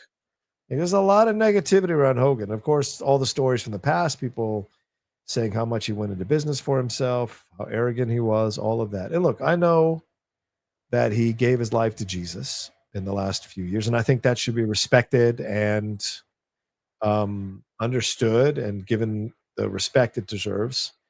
But giving a life to Jesus, but not making amends to the people you've hurt, not going out of your way or doing that extra bit to, you know, make amends with people, I think is a massive deal, right? And if you watch that documentary with Hogan and the Warrior after Warrior came back, Triple H says clearly, I told Terry to leave Warrior alone. But Terry went into business for himself and confronted the Warrior, and on camera, kind of put the Warrior in a bad position, almost forcing him to make amends with Hogan. So it's those things that you're like, how much of this is authentic? How much of it isn't? How much of it, like, is this a guy who always was on camera for everything? So therefore, for him, it was second nature. Or was this a bit of him doing what he needed to do for his own brand? So you have that with Hogan, and I think it's a very complicated legacy. And anybody telling you that it's straightforward is out of their minds.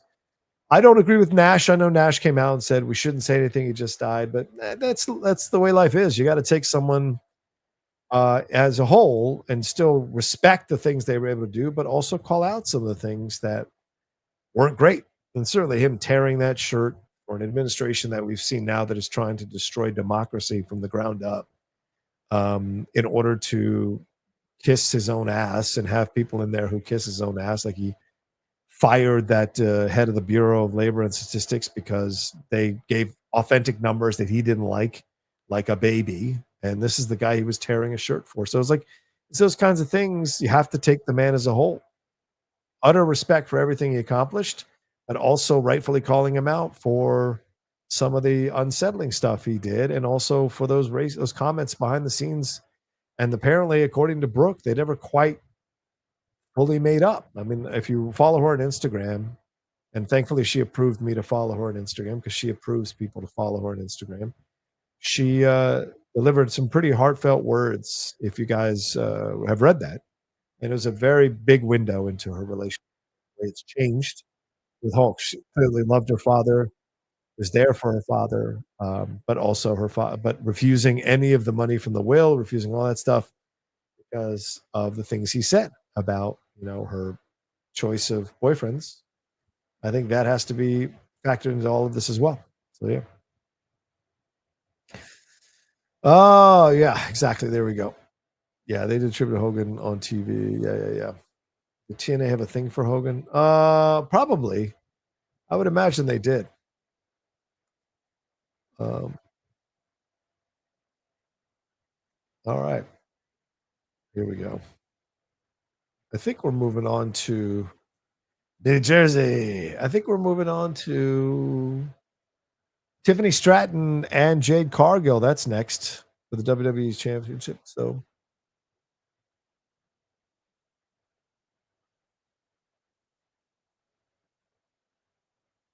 Xfinity. Hulk had the Epstein files.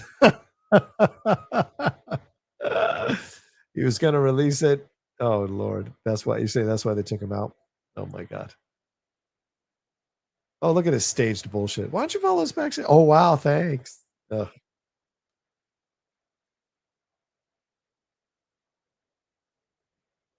Oh, boy.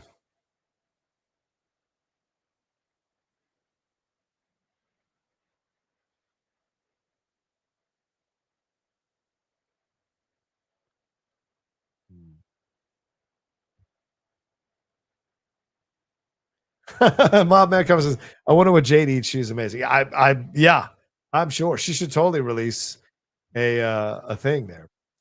Let's see. A workout book or workout program.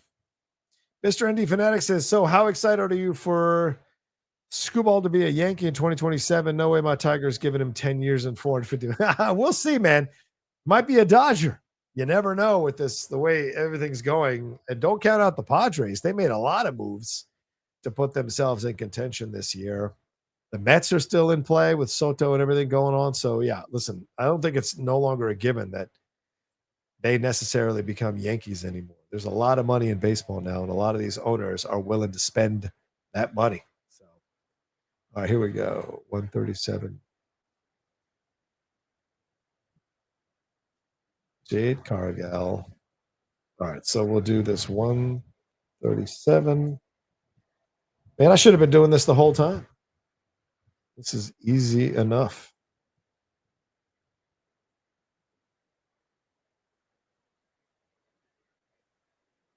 Oh, please take McAfee off any of the promos you do. All right, there we go. Oh, we got to block somebody. Hold on a second. There we go. Ban user. Disney Collector 020 says, I know it's a long shot, but I love AJ Lee to show up. It's in Jersey, her hometown. Oh, yeah, no. AJ's not showing up. I'd be surprised. AJ's doing Glow, right?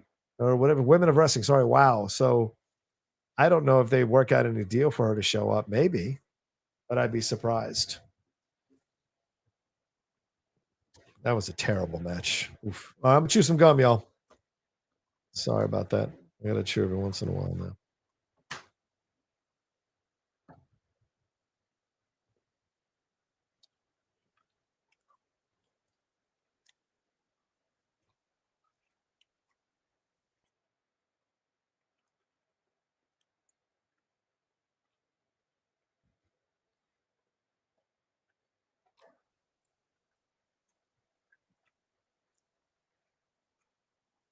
Ooh. Oh.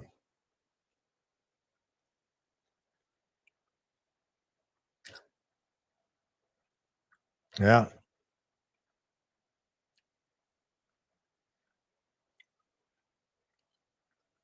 That match was rough.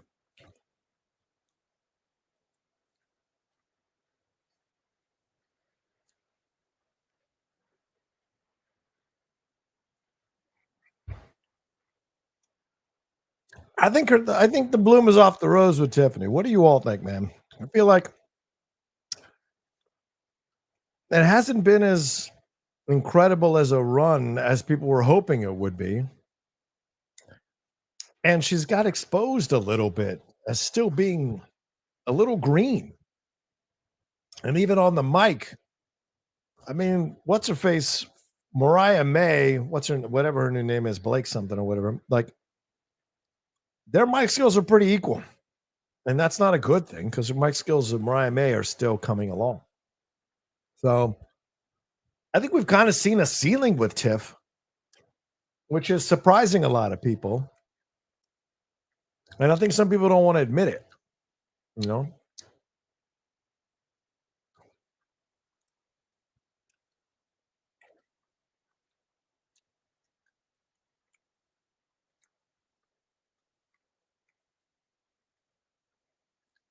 I never touched the belt. Oh, man, she's bad.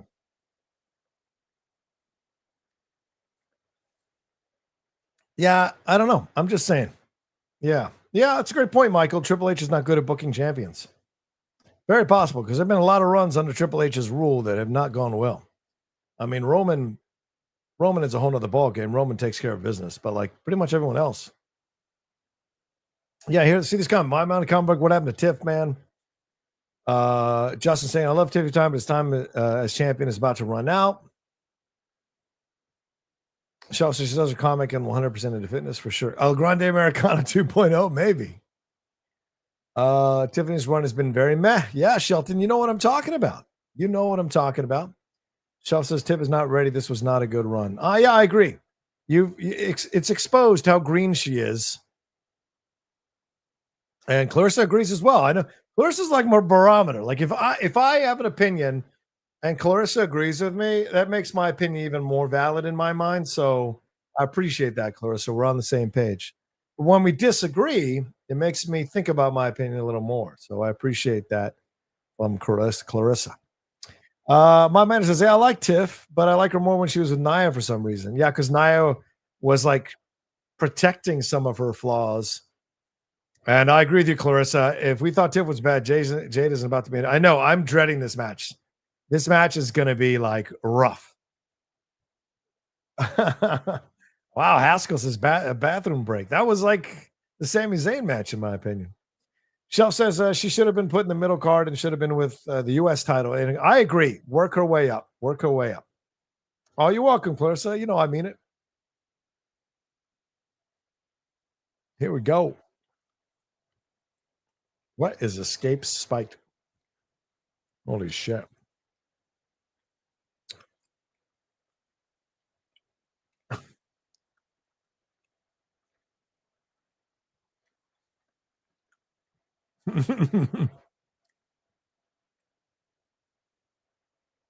Those are African colors, or Jamaican colors. Sorry, Jamaican colors, right? The black, green, and yellow. Yes, Jamaican colors. It's TV time. Scott, I agree with you. Chelsea Green, I want the U.S. belt back on Chelsea Green. That'll give her. I agree, man. There is probably no one this side of Roman who has surprised me more with how she's grown and how big she's gotten.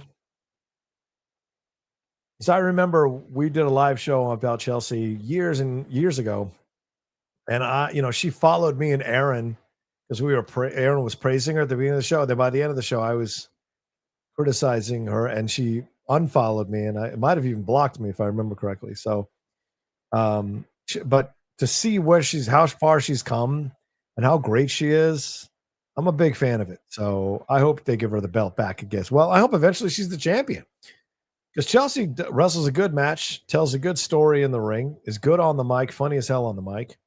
So when you want like a champion to transition between the real hardcore champions, Chelsea could wear that belt that Tiffany is wearing right now and like hold on to it for like 6 months, for God's sakes. Mr. Andy Finex says, say Chelsea Green in the high toin votes. LOL. Yeah. Ooh, Temu Trish, says Walt. Yikes. Yeah. That's what happens. Sometimes you get moved up the ladder quickly. People talk about DEI and all that nonsense. What about WEI? White people getting white entitled people get moved up because they're attractive or because they're okay to good, but not really great, but because people have a attraction for them, they get moved up. Hey, it happens. Let's deal with reality here.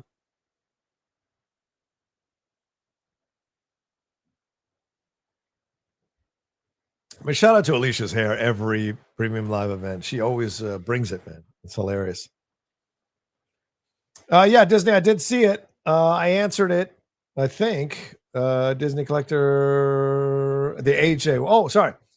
Disney Collector says, also, Paige is in Jersey. I loved old Paige, but she can't go anymore. I hope WWE don't bring her back. Yeah, I agree. I mean, I think Paige should come back as a manager like she was before she left. But, she still thinks she can do it. And I think that's a dangerous mistake. It doesn't mean you couldn't have spots with her as a manager, but not full-on matches. So, yeah, I would love Paige to come back as a character, as an energy, as a presence, but not as a wrestler. I worry about that. But maybe like Punk, she comes back and she's kind of semi-reborn and has a nice run, and people are loving it. And she holds off Father Time for a little bit longer. And Father Time, along with Mother Injury, so both of them can cause you a lot of problems. So we'll see. Here we go.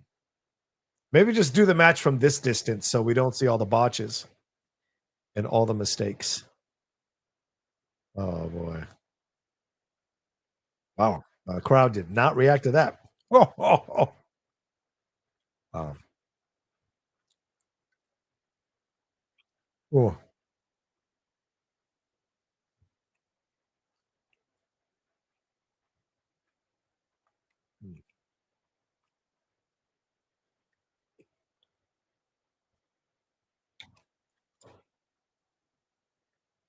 Wow. Wade just said winning a tournament is more difficult than winning the championship from the champion. That's nonsense.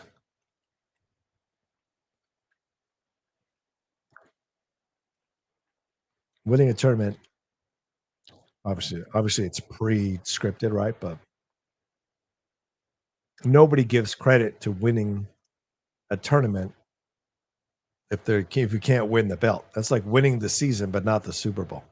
Ask the New England Patriots how much they enjoy that 18-1 season. For God's sake, do they like that season or do they like the season they won a Super Bowl in? Because I guarantee you they'll say Super Bowl every time.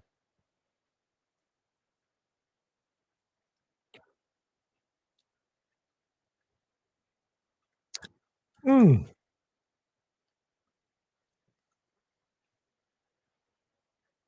Oh boy, there you go. Look how dead the crowd is, man. This is the women's title, and the crowd is kind of dead. That is a shame. That tells you that they're not that excited about this matchup.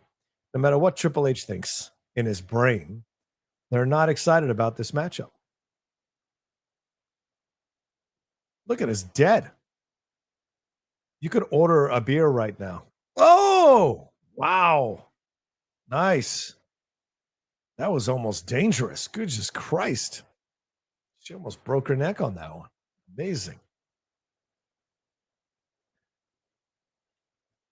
Jersey. Oh. So far, this isn't as big of a mess as I thought it was going to be. A lot of power moves, big moves, not a series of moves. Trying to protect both of them, maybe in that way. Good move by Jade there. Ooh, nice move by Jade. Like I'll give credit where credit's due, you know, and we're watching the match, but I'm also going to call the botch a botch if it happens. Ooh. 1, 2.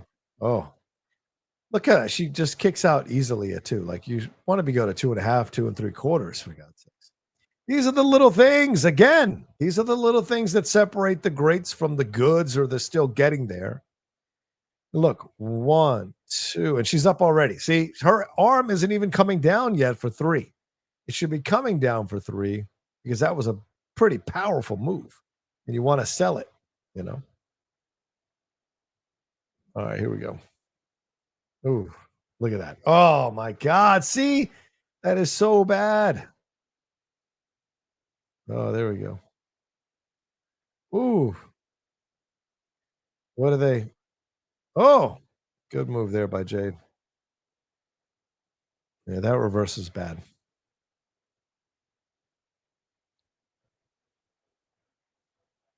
Ooh, boom. Uh-oh. Oh, Tiff reversing. Nice move. Okay. All right. We're enjoying this too, for the most part. Tiff can't be that over if the audience isn't into the match. Yeah.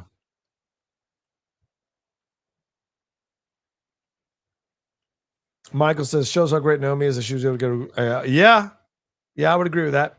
I'd agree with that.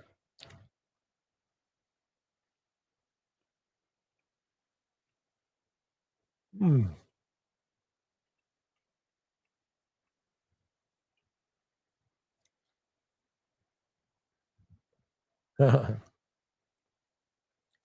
Oh, if you notice, it's all power moves. There's not a lot of series of moves being done. Maybe because they sense that, you know, Jade, they're trying to protect Jade. Oh, whoa. Oh, come on. Yeah, because Cargill didn't stick her legs out. Oh, see, good reversal. Good reversal there. Good reversal there. Oh, oh boy. Oh boy.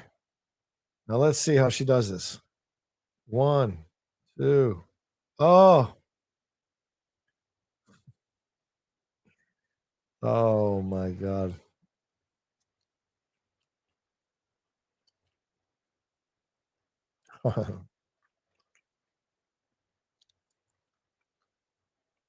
That was a hell of a oof.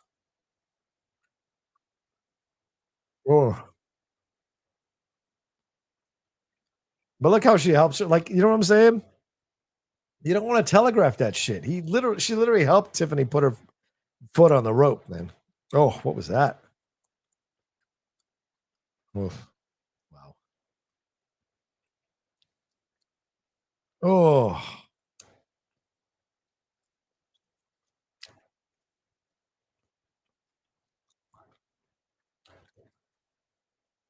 Hope she's okay. Hope that's not.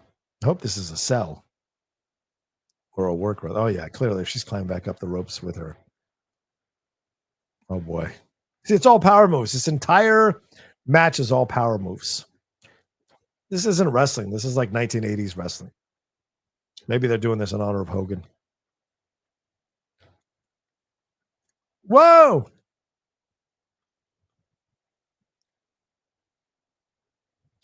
Woo! Boom. Is that it? 1, 2, 3. Wow! Wow! They gave her the victory clean. That is shocking. All that hype, all that buildup, and there even wasn't a series of minutes where Jade had control of the match and Jade was beating her up. This is weird. Really weird. Yeah, a lot of people thought Jade was going to win this thing. But like, yeah. Yeah, maybe maybe they're telling Jade like you gotta sell a little bit, put some people over a little bit. Your time will come. But I'm a clean victory like this over 2 moves is really shocking. So interesting. Yeah. I agree with you, David. Jade isn't chip ready. 100%. I have to say, Tiffany wrestled a good match here to keep, to cover up Jade's shortcomings. There was a couple of botches, but nothing, only one that was really noticeable. So, yeah. All right. There we go. 154, 50. 154, 18. Is this a new one? This is an awesome trailer. This seems like a new trailer. Am I wrong on this? Am I wrong on this? This looks new. The Rock, man. Show him, Rock.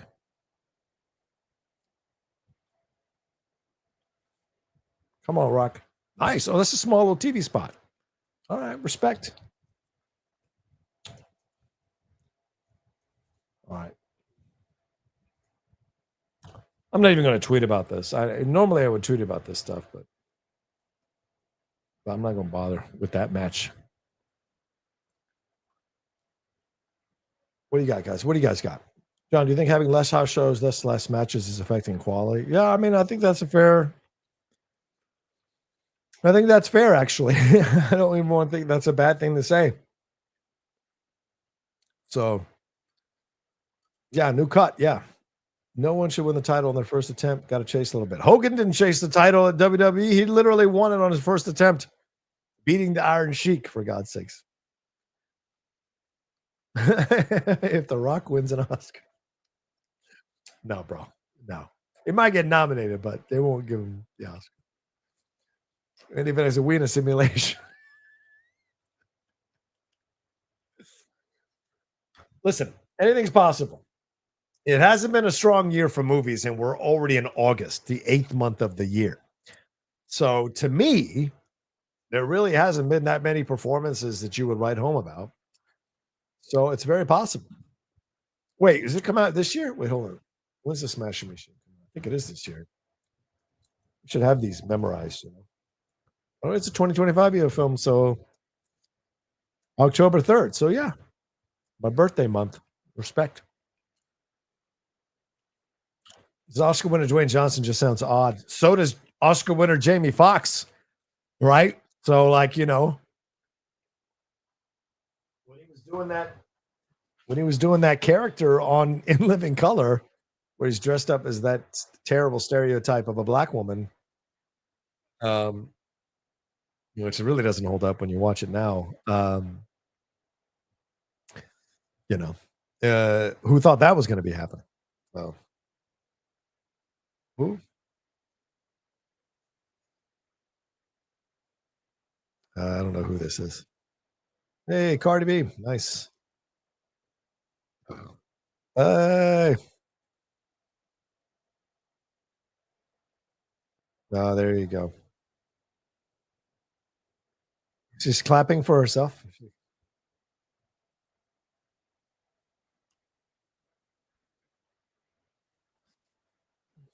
The great podcast.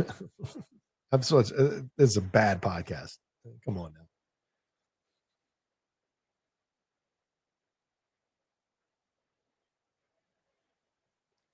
I love how they think she can host. Like it's hilarious to me. Like I've listened. It's so green. It's just sitting there having conversations, friends. It takes a little bit more to host. It takes a little bit more to have a good podcast. So yeah, I think Cody's podcast is good. I agree. I think Cody has a more natural essence to be a host. But then again, Cody's been doing this for a long time. So yeah, here we go. Jelly roll. All right, 158.17. Nashville's very own. I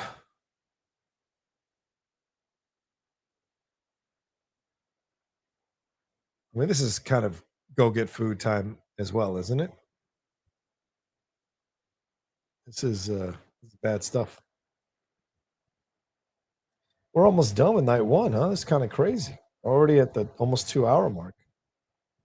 Doesn't even seem like it's been that long since we've been on doing this. So.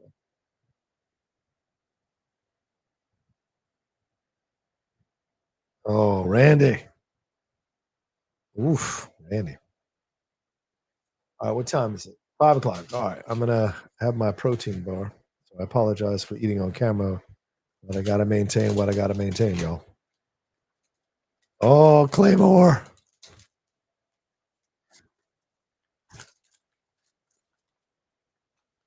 Bored at work.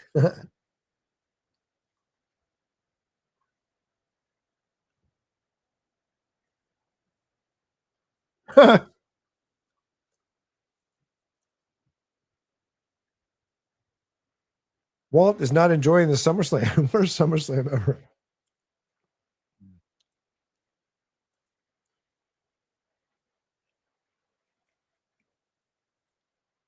And different access. These 2 night events, never buy a ticket to night one. Clearly. Thanks for hanging out and doing the watch along or watching the watch along with him.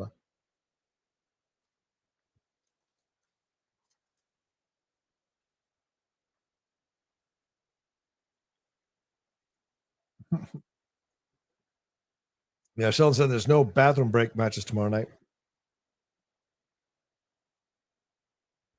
Truth. Truth. David, thank you. David Morales says, I enjoy watching you and Jeff every week, senor. Well, gracias, David. I appreciate that, man. We have a good time with the show. It's always crazy whenever we get into. So Jeff and I have a blast doing the show for sure. Thank you very much for it. Thanks to everybody who watches the Hot Mic or the Geek Buddies or Jedi Way, which, man, it's been a few weeks.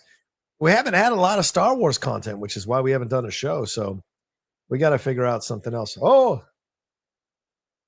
boy.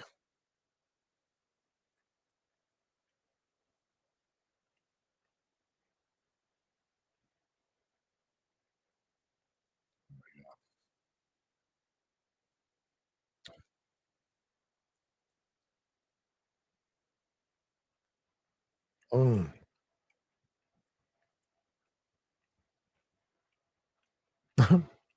The Jelly Roll quiver. The Jelly Roll.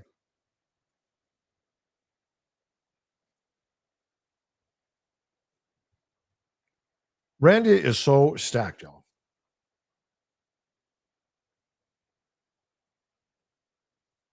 Mm.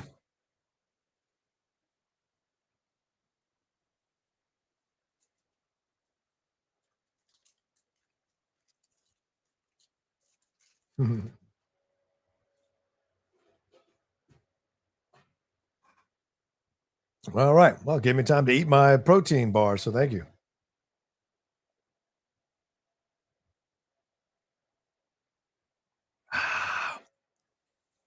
All right. What do we? Oh wow, they give me. Well, that makes sense. That makes sense because Logan's already been around, so you don't need to introduce Logan last. Jelly Roll is the new one, so you want to give him a shine because it's first match. Ah, all right. Puerto Rico.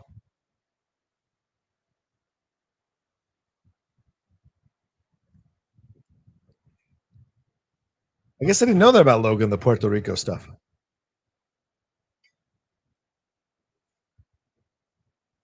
Oh, there we go. David says, "Gotta support los Latinos, bro. They're awesome." Thank you, David. You're awesome as well. I appreciate it, man. Am I saying your name right? Jeziqua? Jeziqua? Jerseyqua? Or is it Heresiqua? Heresiqua. Well, let me know. Andy Fanatic, new game suggestions. Play the new Doom games. Okay. Sounds good, man.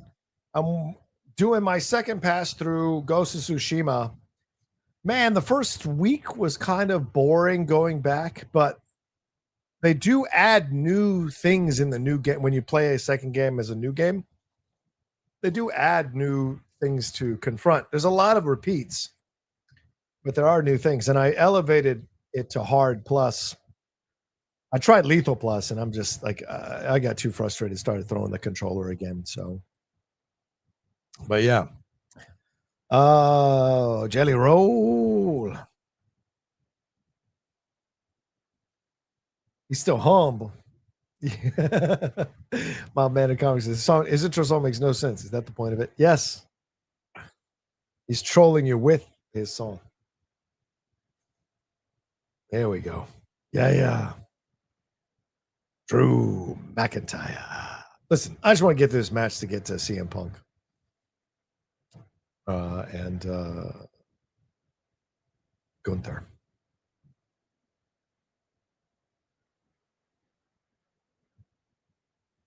Although there have been some surprises tonight. Raquel and Roxanne losing was a little bit of, I think it's a mild surprise, but certainly felt like Karrion Kross was going to get the victory. So that was a surprise. And then Tiffy winning so cleanly and so quickly was a little bit of a surprise as well. It sucks because, like, they made the women's title match pretty short. So you have to wonder, like, were they seeing the non-reception from the crowd? Have the women been told behind the scenes? I know what Unreal showed, where Triple H was like, the women are better than the men, blah, blah, blah, blah, which is, of course, he's on camera. Is the truth that these ladies are being told, like, if the audience dies during your matches, we're cutting them short? Like, are we back to that era where they're cutting the length of women's matches and taking like this long for people to come out to the ring on the male side? You know, so it's a question. I think it's a fair question to ask because that was the short championship match. So you have to ask. And I know seeing Alexa trying to ramp up the crowd there earlier made me think that maybe combined with what happened with Tiffany and Jade Cargill, I wonder if there is an edict that says, like, if your match is losing the audience on the female side, we're going to cut it. You know, don't discount how insidious this mindset is that's taken over the country lately, ever since Trump won the election. This kind of conservative, in my opinion, anti-immigrant, anti-person of color, anti-black, anti-woman attitude, with all these people wanting to go back to how it was before Obama, where it was like most everything you see is mostly white. People have to fight to get representation anywhere, and this bubbling hatred towards women. So is there a possibility here where women are like the situations here in WWE? Yes, you have female wrestlers here and you say you respect them, but is there stuff going on behind the scenes that would let us know that they don't respect them that much, and they see that the mostly male audience doesn't dial into, because now they're given permission that they don't have to care about a women's match if they don't need to. There's no societal pressure on them to give them a little, like we see, like why are men throwing dildos on the court at WNBA games? That's a disrespect of women. That's clearly where that's, and it's because the country has this mindset now, like, oh, we can do this now because we got a person in charge who doesn't care and is anti-woman himself. So fuck it, we're gonna act the ass. We're gonna act like frat bros, and I think that's a dangerous mentality to see, and it bleeds into a lot of things in our world in subtle and not so subtle ways. So just something to consider. Something to consider.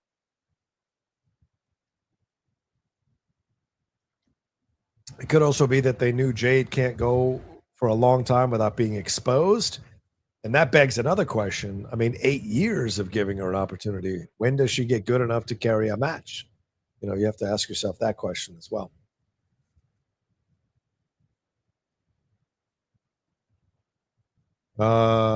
Justice, did you see Rhea versus EO Evolution? Crowd was hot for that. That's true. But that was also an all women's pay per view. So that's but I agree with you. Yeah, there you go. Boy, those are some white teeth, bro. Are those dentures? Those are some white teeth. Rob. Yeah, Indie Fanatic. Jade's been around for quite some time. Like she was training before AEW. Here, look. The son of a what? He said the son of a sinner. Jelly Roll. Is that his thing? The son of a sinner? Oh man. Son of a plumber. That's the son of a plumber. That's what. All right, so maybe I'm wrong. Maybe not 8 years, I guess. Well, here, the wrestling career, she started training in 2018. So we are at 7 years. My apologies. I'm off by 1 year. But yeah.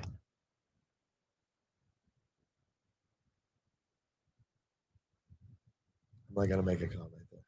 Yeah, she started training in 2018. Being mentored by Mark Henry. She attended the face-to-face professional wrestling school in Georgia, owned by Heath Slater, Ron Simmons, Teddy Long. Attended a WWE tryout in 2019. Then training at AR Fox's WWA4 Academy. Trained at Nightmare Factory Academy under QT Marshall, Dustin Rhodes. I know there's a documentary on Nightmare Factory on Hulu. Sanjay Dutt and Brian Danielson started coaching when they arrived at AEW in 2021. And after signing with WWE in 2020, she received training for the Performance Center. So that's a lot of training. A lot of training. Logan Paul, how much training did he do? And he's delivering banger matches. Like that's the thing at the end of the day is like how much training can you do? It's like a quarterback in the NFL. At some point after 7 seasons, you know what you've got. And you know what they're able to do. And is it the coach's fault? This is a great list of coaches. So I just think she's limited, and she's always going to be limited. So, Brian, yes, you did, but you maybe are just in time for probably the last 2 matches that are probably going to be worth it. So, of course, I said, "Oh my God, I'll never forget Roman rocking up his new teeth." They have to tell them to put a little dinge on their new teeth. No one's teeth is that way. Yeah, I know. Look at Michael Cole.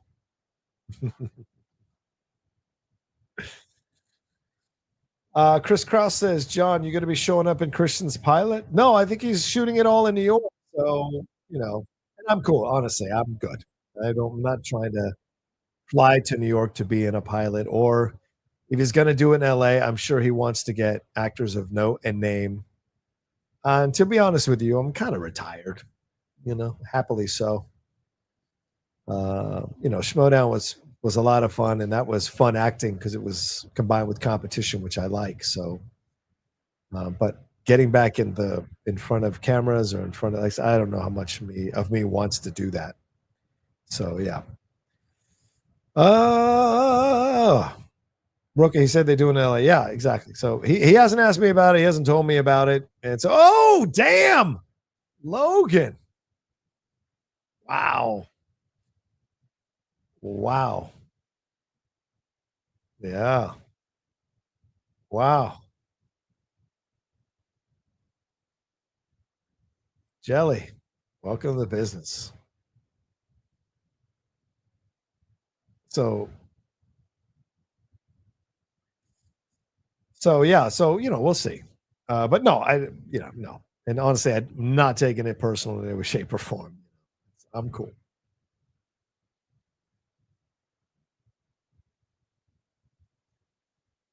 Oh, interesting. Wow. I like this as a beginning. It's a good little staged beginning. David Rella says no one was as good as the Outlaw on the Schmodown. Oh, thanks, man. Although I want to say, look, I do believe that. I think I was the best guy there for promos and drama and competition. The combo of all three. Of course, Dan is the GOAT. That's undeniable. But I think Dan was getting better and really good at the promos by the end of the Schmodown. And I thought it would have been nice if we had gotten one last program between the two of us, other than that match, which I embarrassed myself in. But it would have been nice to have one last. And there probably was something we were going to cook up if the Schmodown had lasted longer than 6 months into the year after I retired. I was really surprised by that because I was having conversations with Christian about coming back. Roxy was going to be my manager, and it might have been at Free for All or one of these events where I would have been a surprise.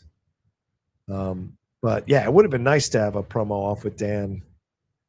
One time, a program would have been great. So, but yeah. Woo! Is he trying to do the freaking Jeff Jarrett? Max says, Rocha, one of these songs should have been Desperado by Rihanna. Well, no, because we weren't allowed by the end to use any of the copyrighted music. So please, I wanted the Nas song. That was my song. You guys remember the first live event, I came out to the Nas and P. Diddy song, which of course now I wouldn't want to do that. But like, You Hate Me Now, that is my utter theme song. 100% number one for the Outlaw character is Hate Me Now. I fucking love that song. And I love the lyrics. Every single lyric in that song for a number of reasons. So when I was allowed to use that at the first live event, I was so happy to be able to use it. But then the last 2 or 3 years, Christian was very clear, like, we can't use copyrighted music. We could get strikes on YouTube, blah, blah, blah. So it was a shame. I'm forced to watch on a streaming site since Peacock isn't working. Oh, no. You went through a table, which was no, I never went through a table. I got tackled. I never went through a table. I think Andrew Guy went through the table. I think Ben put him through the table. I think that's what they did. Yeah, Dan was really doing great. Like, yeah, I'm the one that proposed the heel turn a year before, and he didn't want to do it. So I was like cracking up. They was doing it at the end.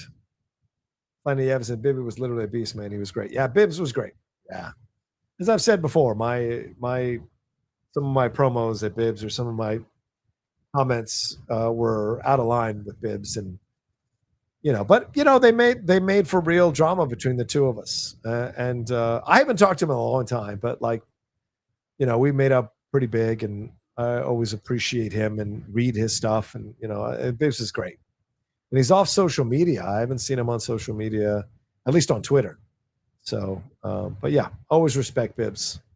It would be nice to get us all back together for like, I don't know, like a Hall of Fame Schmodown live in New York. All of us getting together, just the top of the line, like anyone who's been a champion, and maybe people who were really big but couldn't quite get over the mountaintop. It would be fun. Because what would that be like? Me and Dan,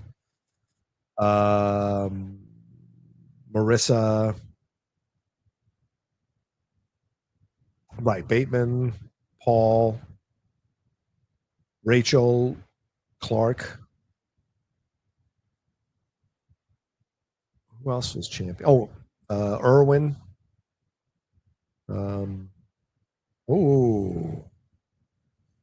Riley. Yeah, it would be fun. Oh yeah, the Patriots, of course. Damn, I can't remember who else would be in contention. But yeah, it would be fun to have a lot of champions. Oh yeah, Smets and All the people of Inner Geekdom. I think we keep the Star Wars people. I mean, unless he's going to do a general trivia thing, then I don't know there's any reason to bring Alex in.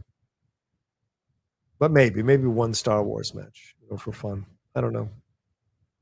Well, guy never won a title, but maybe. I mean, a guy has had pull, yeah. Yeah, KO for sure. Sam Levine, right? Yes, absolutely. What do they say? Why are they? Well, I guess because it's not on Netflix. You've got to mute the cuss words or whatever. Oh, yeah, there you go. Oh, F you, Logan. Oh, okay, fair enough. Yeah, it would be a 5 to 6. Yeah, you're right. You're right. You're right. I mean, I think it would be fun to see that. It'd be a lot of fun. I mean, there's still some bad blood for real between some of us, so that could be an interesting thing you have to navigate. Who else were tag champs? Forget who else were tag champs. So if I'm forgetting some people, I apologize. Hey, why am I can't remember Marissa's boyfriend? Why can't I remember he's the one that beat me in the first round? He was a champion. Can't seem to champs on film. Who was that? I can't remember who that is. Anyway, I forgot.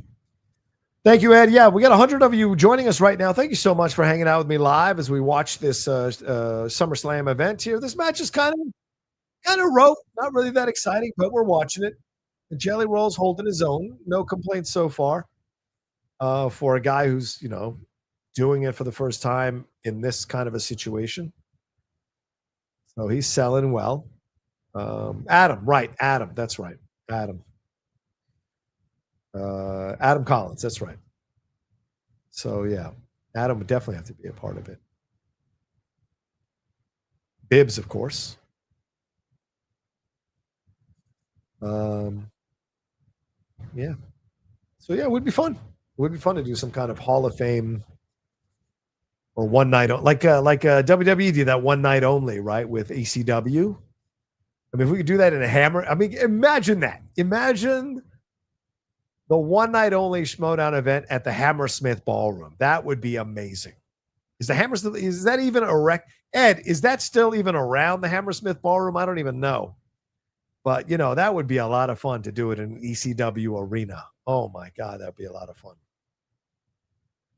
Hammerstein. Oh, is it Hammerstein? I thought it was a Hammersmith. Oh, my bad. Hammerstein. All right. Right, I said Cushing already.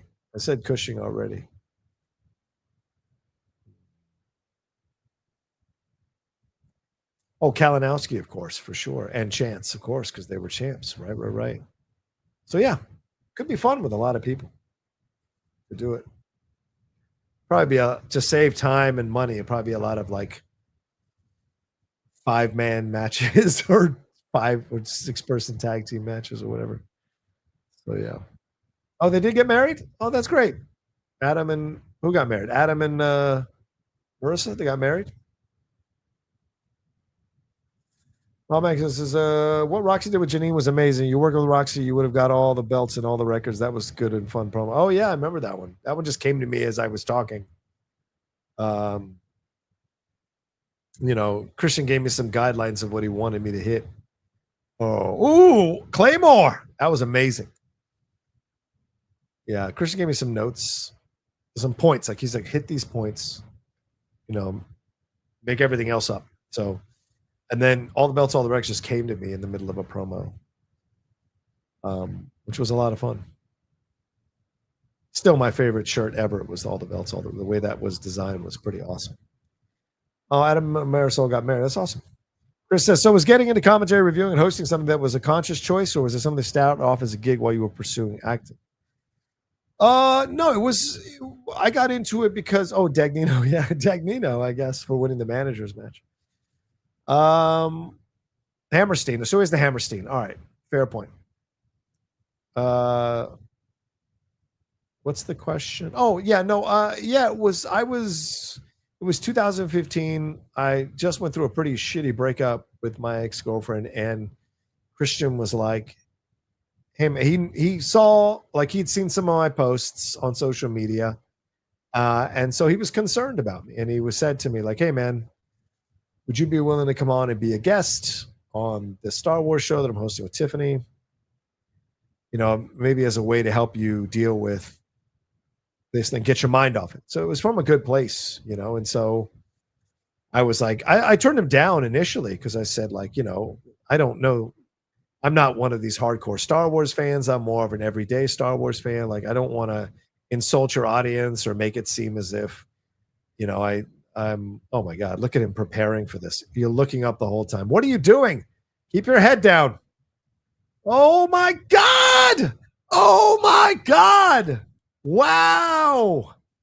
Wow. I got to put that 222.29 like reaction. That was amazing. She's like, my meal ticket. No. 29. Logan Paul. Remember when you guys thought this was only going to be 3 hours? Logan Paul, Frog Splash. On Jelly Roll reaction.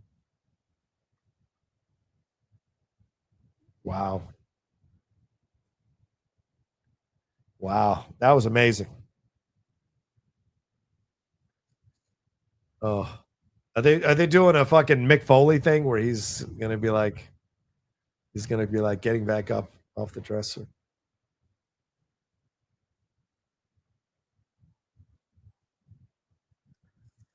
Anyway, so yeah. Yeah, Jelly's got unrolled. David. Woo! Logan Paul, baby. All the jelly just went out of that roll for sure. It's like he just, it came right out of the sides. Oh, yeah, man. Oh my God, Mendy Fanatic, you just said magic words. Imagine Paul and MJF team up. Imagine Paul versus MJF. Put that on the table. Put that on the table. Is Jelly getting up? No. All right, let's put it back on 224.16.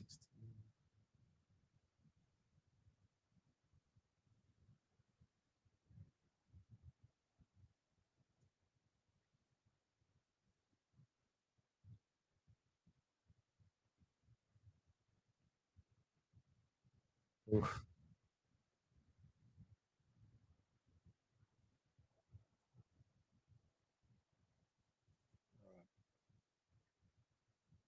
I bet she does. Jelly getting up? Jelly's got to be getting up. Anyway, Christian pitched it. I said no. And then he came at me later again and was like, "Hey, man, I think this could be fun. This could be good. Just come on. You don't need to be that knowledgeable of Star Wars. You can just be a fan." And I'm like, okay. So this is totally Mick Foley. This is totally Mick Foley. They're going to have him stop halfway up the ramp and run down. Oh, my God. You can see it coming a mile away. Logan wouldn't be scoffing at him like this unless it was worked, because he just, you know, maybe a dick, but he's not that kind of a dick. Woo! And Logan's amazing. Anyway, yeah. So eventually they asked me to do. Wow, the ref paused there. Look at him. Sell it, son. Sell it, son. Look at him. Where's my mama? Find my mama. Where's Bunny? XO. I want my bunny. Put the bunny down. Anyway, that's what happened. And then so I came on and I liked it. It was fun. And they asked me to do it again a couple of weeks later. And then Christian thought I was doing a good enough job. He's like, "Do you want to take over the show?" So clearly he had ulterior motive to it as well. And maybe other people had come on the show as a guest, but he clearly wanted to move on to another show. I can't remember what show it was. And then I took over for him on that show. And then I took to it like a duck to water. And I found much more joy doing that than I ever did acting, except for voiceover acting, which was a lot of fun. And so that's how I stumbled into this life, you know. And we'll see what happens, how long I stay in this life. I like it, but I'm not with the big wigs with 100,000, 300,000 subscribers, 1,000,000 subscribers. I'm doing the best I can with but at my pace. Here he comes. Here comes Jelly Roll Foley. Here comes Mick Jelly Roll. There you go. There he is. Look at him. There he comes.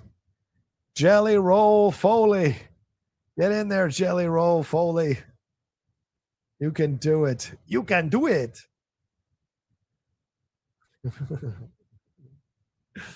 God, man, there's more acting in this match has been in any of the matches, in all the other matches combined. Oh my God, he tagged him. Why would he tag him? Oh, Jelly. Look how much of a non-athlete he is. Sell it, Logan. Sell it, Logan. Milk it. Oh my God, you're milking it too long. Oh. Oh my God. Oh, sidewalk slam. The black roll slam? What the fuck is the black roll slam? Oh, look at him. Easy, kid. Easy. Look at him. Look at all those jelly. Look at that jelly roll moving around. He's ready to go, son.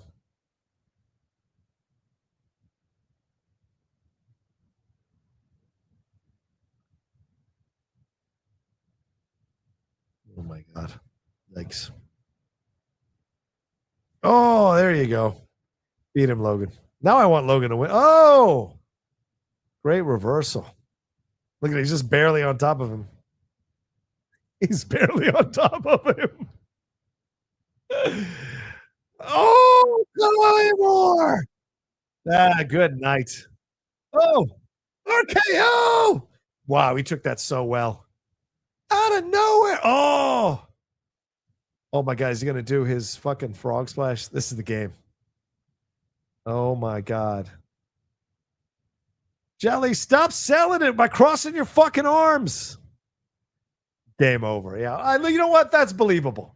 That's believable. I thought Jelly was going to get the victory. Another surprise tonight. I thought they were going to put him over as kind of a thank you, but this is nice. I like this.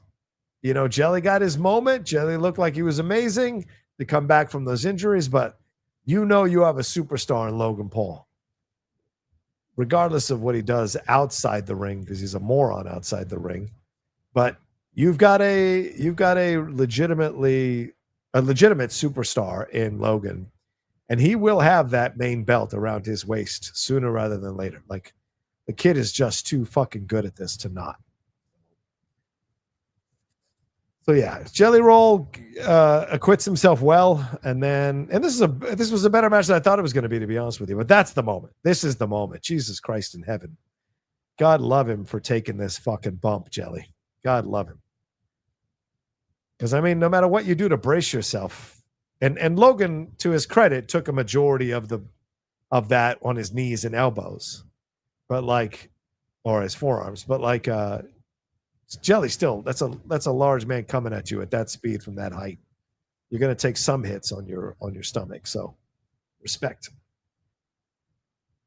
Yeah. Wild Man says injuries. What injuries? He healed quicker than Wolverine. LOL. That's for sure. That's Bliss's jelly's rolled over it though. That's his black jelly roll.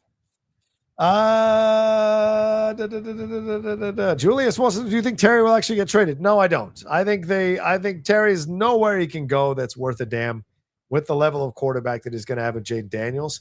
I think Terry just wants respect. And so he put in that trade request, and they're going to have to honor it by paying him a certain amount.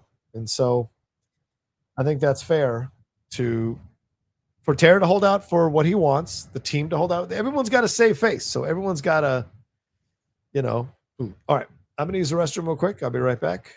What time is that? 2:31:21. All right. All right. I'll be right back, guys, in about 60 seconds.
All right.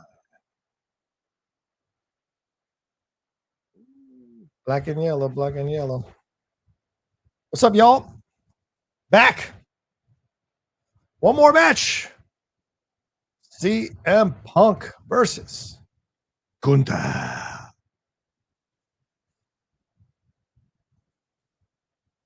Either says who won. I just got tag match just got here. Logan, which match? Logan Paul won that tag match, and then Charlotte Flair and Alexa Bliss won the other match. So there you go. Yeah, night 2 is loaded with potential bangers. I will be here 3 p.m. PT for night 2, so join me for that. It's going to be a lot of fun. I will take as limited bathroom breaks as I can. It's going to be a lot of fun, these matches. So, fucking yellow. All right. What are we doing here? You know what? I'm going to get some more iced tea, so I'm jumping off again. I'll be right back in like 30 seconds.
All right, we back.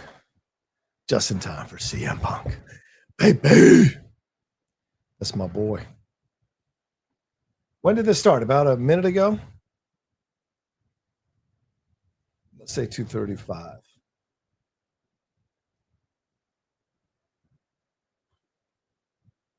Let's go. The best in the world. Gunther. You think you are the best in the world. You are not better than me. Is that right? I don't know if that's German or Austrian.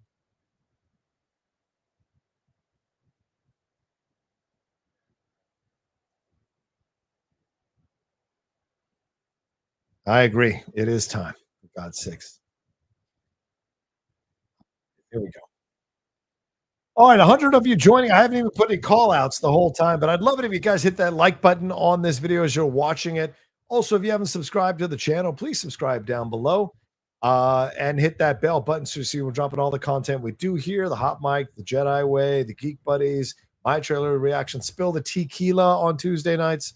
Winston and I are budding new show that people seem to be enjoying a lot. So all of that. So please subscribe down below and hit that bell button. Trying to get to those 40,000 subscribers and then 50,000 as well. So come and hang out with us here on the channel. Much love.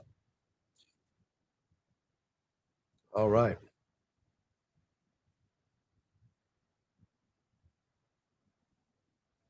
All right. Chew a little bit more gum here. 80% of my time in this company has been a champion. Oh, he cries. Oh.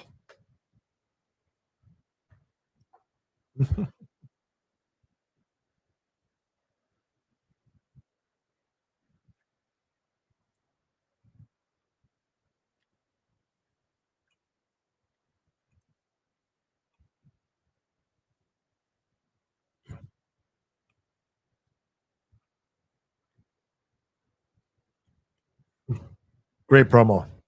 Love this.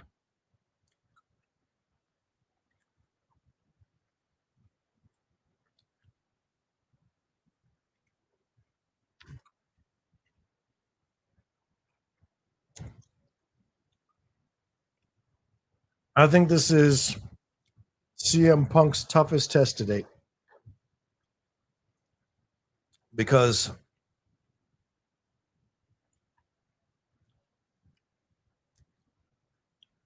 I mean, Gunther did an amazing job carrying McAfee in that match.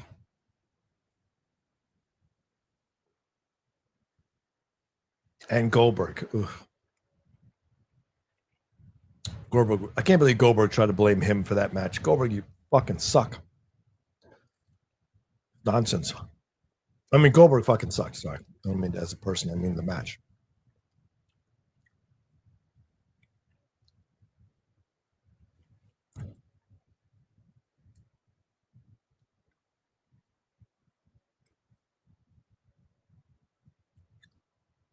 It's my boy. You want to talk about things that inspired the Outlaw? CM Punk inspired the Outlaw. The Rock inspired the Outlaw. Stone Cold Steve Austin inspired the Outlaw. Anti-establishment, man. Always. Till the day I fucking die.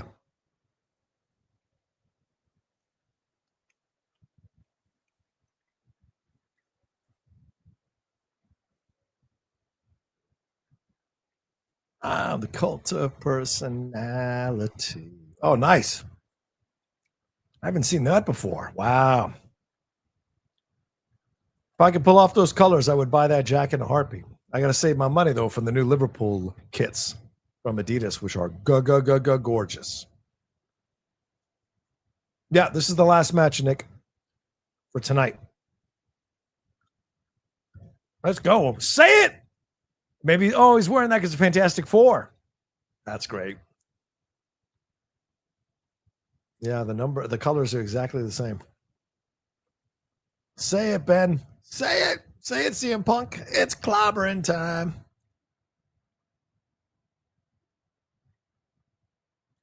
Love it.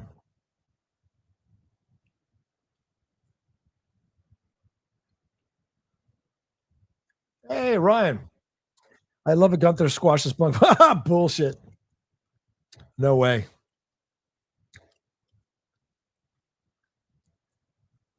Thanks, Clarissa. Love Spill the Tequila, also the truth. Yeah, we're going to have a new show. I think I might have a new episode of The Truth tomorrow. I think I just might. I tweeted something out tonight that might be the foundation of The Truth tomorrow. Here's what I said in my tweet. Some people won't want to hear this, but it might be time to stop putting all the blame on studios or creators for underperforming movies. It might be time to start looking at the intelligence level of moviegoers. If a phenomenally stupid film like Jurassic World Rebirth can crush films like Superman and Fantastic Four at the box office, then something might be wrong with all of us and not the studios or the creators. Yeah. You know?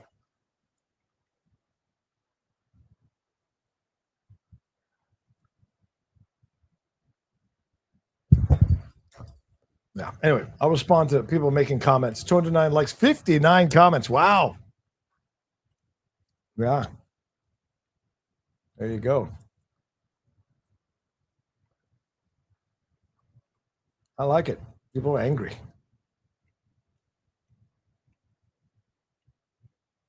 Yeah. Some people agree.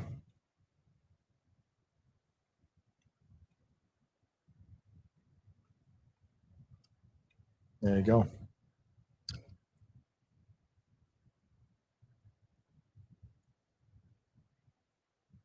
Yeah.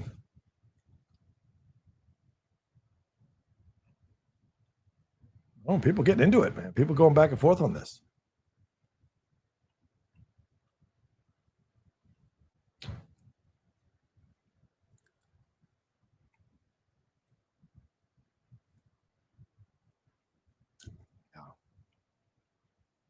Yeah, a lot of people agreeing. Wow.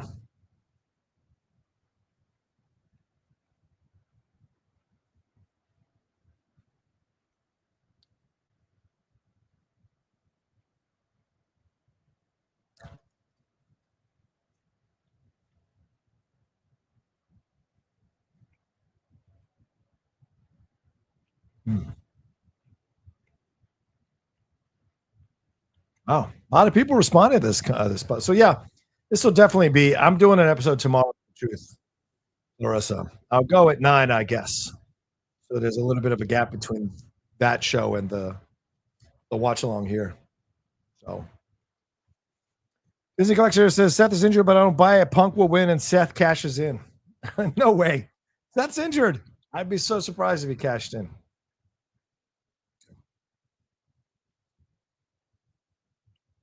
Here we go.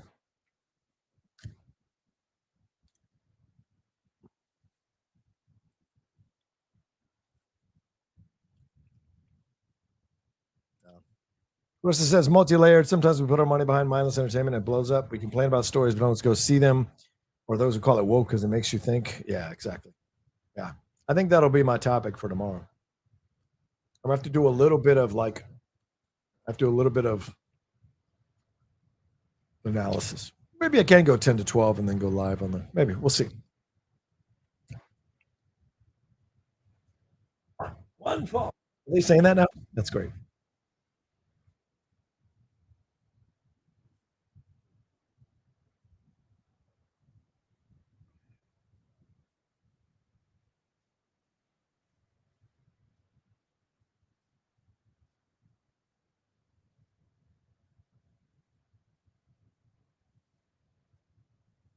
Illinois.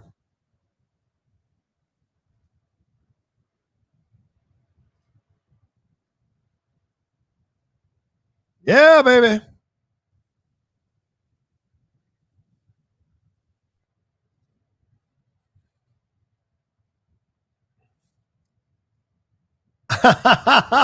Yeah, some people think the Seth injury is a fake. Oh, sorry.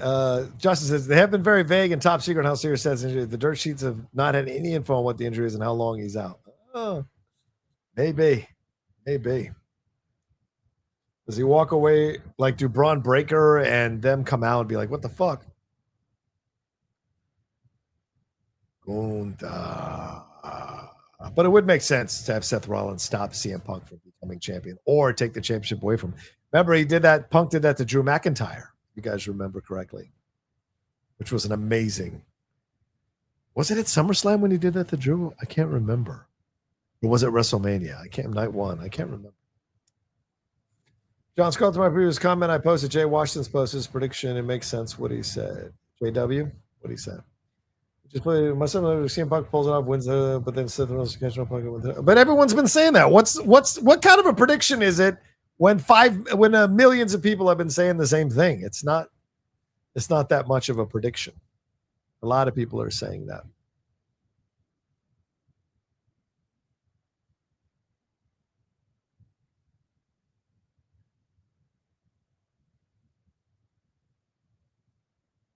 Let's see what happens here. Here we go.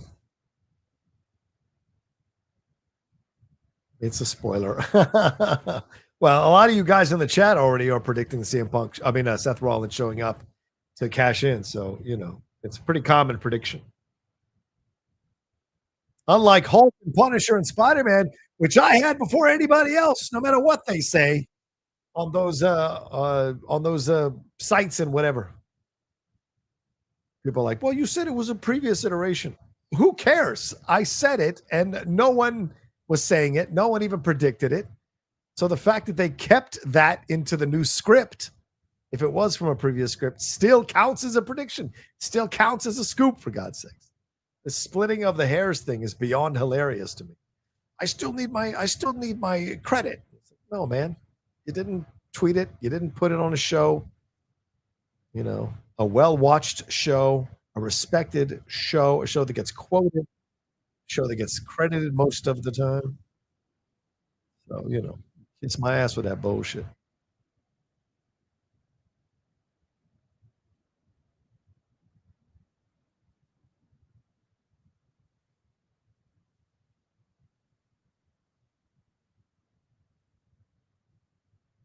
Yeah, not just Variety. There was that Nexus Point News nonsense as well.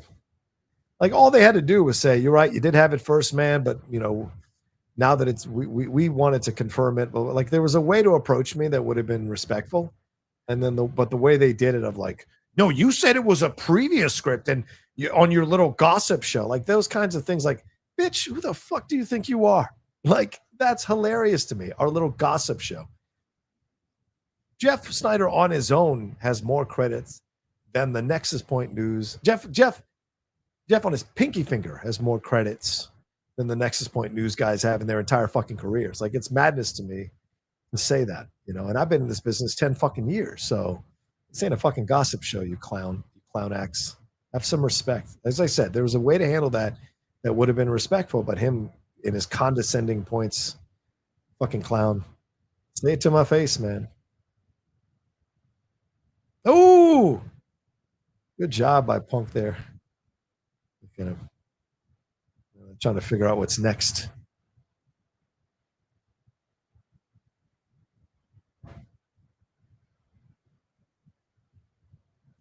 Clarissa, I don't know if we're getting. I haven't heard if we're getting Daredevil in the new movie. I can go back to my source and ask him. I mean, they call what they call my source like a shaky source. This person works for Marvel. It wasn't a shaky source. Works with Marvel. Sorry, with Marvel, not for. I thought that was hilarious. But you know, this is what people in this business do. Oh, Jesus Christ! Oh, he missed him. Oh, didn't get all that. He didn't get any of that, Cole.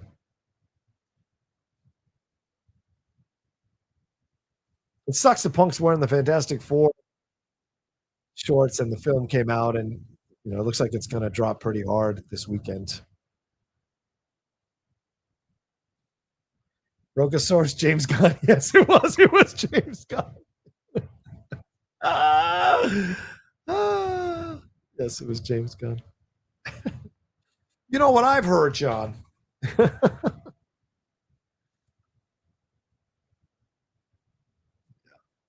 Listen, I rarely, if ever, break anything. So that's why I'm like, if I was breaking like 30 things all the time, you know, I wouldn't care so much about it. But this was a big one. So for people to not recognize or give credit, it's a little frustrating. That's all. I kind of see where Jeff's coming from sometimes. Oh, Jesus Christ. Woo, what a chop. What does that guy say in Braveheart? That'll put some hair on you, boy.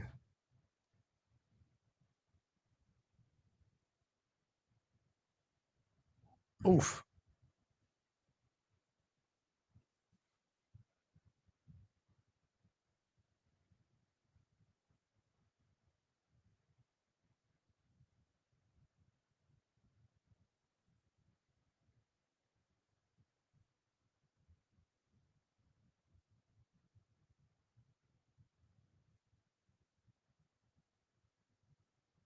Mm.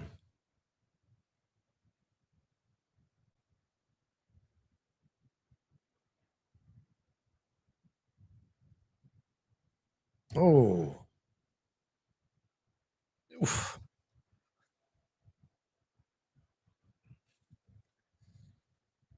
Oh, there he goes, wrapping him around, trying to choke him out.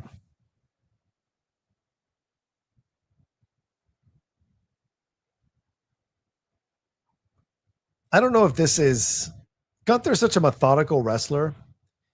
These matches take a little while to warm people up. I think one of the most exciting matches he ever had was Clash at the Castle with Drew, because man, that audience was fucking ready for that match. They went crazy for that match. So, ooh, they were like into that match. Oh, damn! Ow! Oh, Jesus Christ! Oh, fucking hell! God! Oh, stop it! Jesus, stop it! Oh my God, Punk, man! Oh, Punk! Yikes! Oh, so like I said, like Gunther's the guy. He builds into his matches, so it may sound like the crowd's a little dead or not quite into it, but I think they're more just kind of marveling at what he can do and the strength and ferocity. And there's almost a bit of intimidation, because he's so methodical in what he does. And he harkens back to the old school days of wrestlers like the Vern Gagne, Harley Race, the old school guys in their approach, in the systematic destruction of your body, like the 60s and 70s guys, even going back maybe into the 50s with Killer Kowalski, and these guys fucking pounded your meat, man. Oops, pounded your body rather. So it was like they were slapping meaty men slapping meat, so to speak. So, yeah. I would say Gunther's like a young Samoa Joe. Oh yeah, Samoa Joe is another one they definitely, which is probably why Punk likes working with him, because Punk enjoyed working with Samoa. Yeah, I feel like you can't do this business if you don't enjoy the pain. Like I really don't think you can if you don't enjoy the pain. Probably. Oh man, that's what I get for going live for 4 hours. Oh Jesus. Well, actually, only 3 hours, right? Because we're still under the 3 hour mark right now.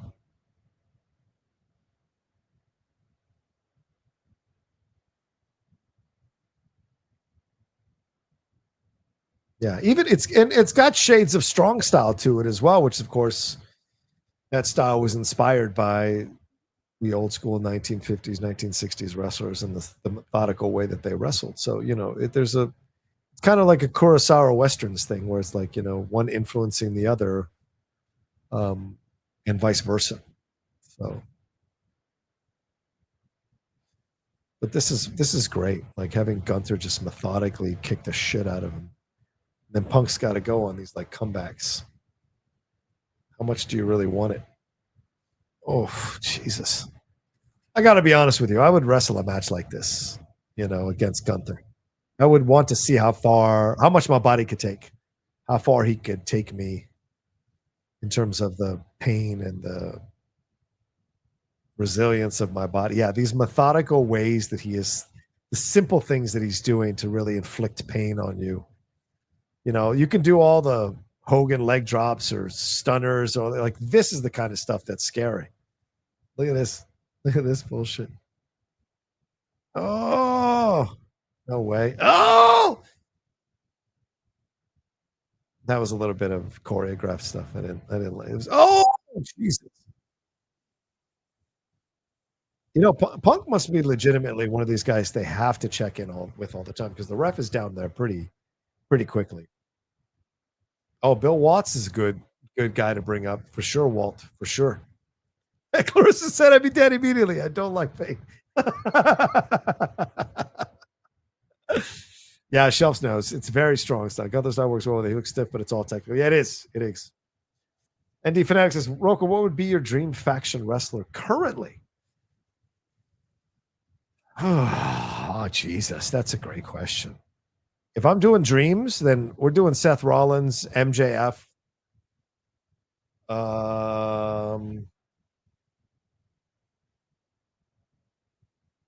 Roman, 100%. You need someone crazy. Like Seth's crazy, but you need someone. Oh, Bryan Danielson. I think those four would be an incredible foursome to have as a faction. Oh, yeah. They're having trouble calling this match. You can tell. Oh, fuck. Oh, my God. Look at him. Oh my God. Punk is just, God love Punk, man. He is just taking it, dog. Oh, woo. Zargo says, not a fan of ads, but got to give credit for getting general insurance for the Gunther match. For sure. For sure. Oh, he is. I know. He's this. This looks like you're watching someone getting their ass kicked outside the 7-Eleven, and you can't do anything about it because the guy, if you did, the guy would probably kick the shit out of you too. And you're helplessly watching this happen. This is what it feels like, you know? And the poor guy won't stay down. The poor guy keeps getting up, thinking he can still win the fight. And you're like, oh my God, please stop it. It's just lay there.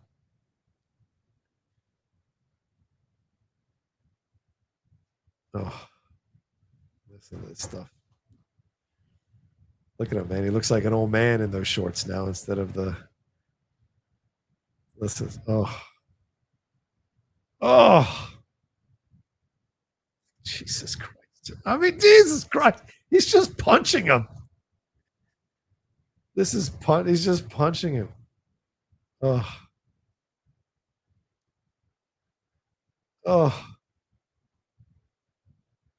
you got to be dirty, man. Look at this. Yeah. Oh.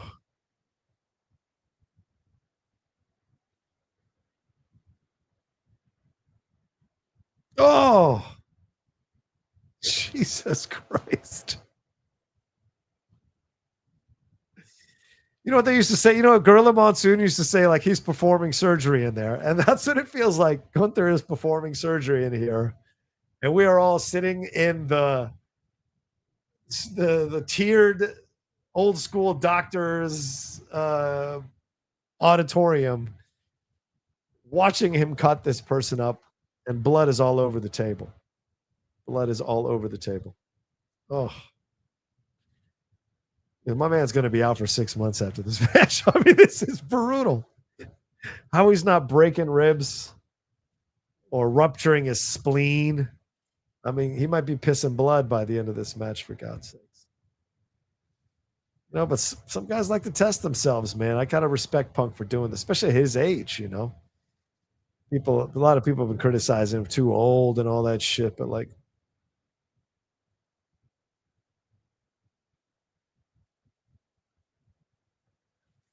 this is all he can do. Oh! Yeah. Punk's not strong. He's not strong enough. This is the negative thing about Punk now since he came back. He's not as strong as he used to be. And these guys are strong. And he doesn't have the strength to lift them up like that and do those moves. And that's why the McIntyre match was such an anomaly, man. The McIntyre match was so incredible. But you've already seen a couple of moments where Punk doesn't have the strength or the energy to sell some of these moves. Not sell, but perform some of these moves. Oh, a sharpshooter. Yikes.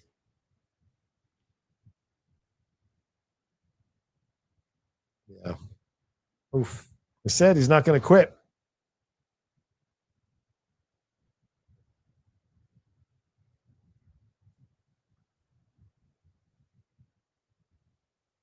Look how Gunther is helping him by standing up like that. Or teasing him because then sit right back down again.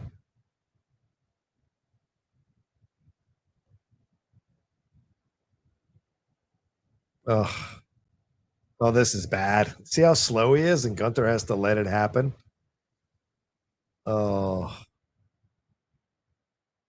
no way, Ben. If it ends like this, that would suck. Yeah, that was bad. All right, good. That's bad. Punk can't do it. He can't. I mean, like, God love him.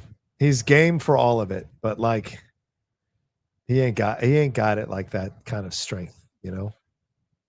And Gunther is just not someone you can wrestle with if you ain't going to be able to step up to his game. I mean, I think you can say maybe a criticism that Gunther should be able to carry the guys if he's in the ring with them, but man, he's got such a certain style that it's difficult to believe that he's losing to these older guys like when they're getting these runs like Punk or Goldberg. It's just tough to believe. So, oh, that being said, I think Punk's doing a better job than Goldberg, but not by much, but certainly a better job than Goldberg. Oh. Quilly says Gunther is definitely the future WWE, regardless win or lose. Oh, I agree. I agree. Imagine Gunther versus Bron Breakker or Gunther against Jacob Fatu. I mean, Fatu versus Bron Breakker is the match, but imagine Gunther versus either of those guys. It's fantastic. Gunther versus Logan Paul, I think, would be a lot of fun as well.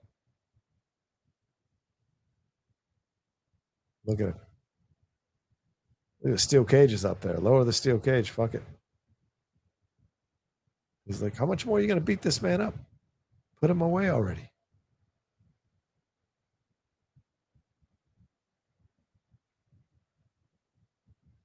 Punk's got to cheat, man. He's got to do a ball shot. He's got to do a ball shot or something. Like, look at him. He's got to do the Hogan. He's got to Hogan. He's got to Hulk up. He's got to Hulk up, man. Oh, look at that. That's old school Hogan. I'm surprised he didn't crawl up his leg like Hogan used to. Oh, oh, oh, here we go. Oh, yeah, go Punk. Something is snapped inside. Let's go. Get him. Come on, old man. Give him something for God's sakes. Oh, give him something to think about. Oh, yeah, Gun's moving too. I mean, Punk's moving too slow, man. Look at him. He's bleeding from his chest, for fuck's sake. Oh, Jesus. Oh, nice. There we go. Come on now. He's bleeding from his chest. He's been hit so much in the chest.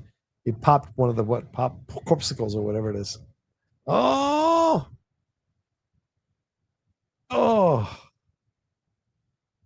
no.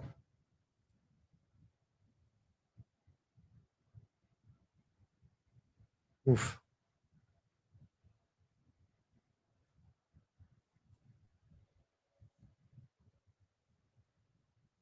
This is amazing. Yeah, Justin, I agree. I kind of love this match too, Justin. Because this is Gunther showing you what he can really do as a wrestler, man. This is some sweet. When they call it what the sweet science. I know they call boxing that, but I think they call that with wrestling as well. This is what they mean by the sweet science. This kind of stuff, where he is methodically dismantling this man. Oh, oh, for the love of God! I hope if they do this crap, if they have him give up with a fucking, this is ridiculous.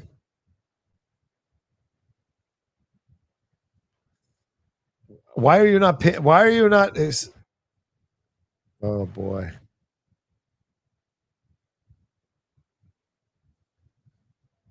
Punk won't let him do it. Punk is blocking it. Yeah. Larissa's like, what is even happening? I agree. Here's what's happening. The young man's trying to keep the old man in this match. Oh. The only way this works is if there's a snatch match where like Punk all of a sudden shoots up like Brad Pitt and one punch knocks out Gunther. Like something like that, like we saw in Snatch. Just start Oasis's song "Fucking in the Bushes" to wake up Punk.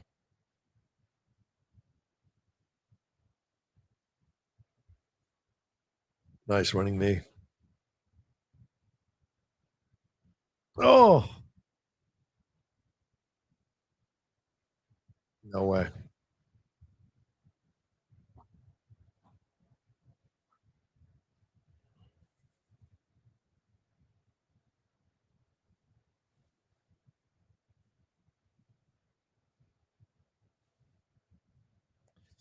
It's a fair point. Is he doing a rope-a-dope? Is he doing the Ali Foreman thing where he lets Gunther wear himself out with all and takes all the punches, takes all the hits, takes all the things, and then turning around?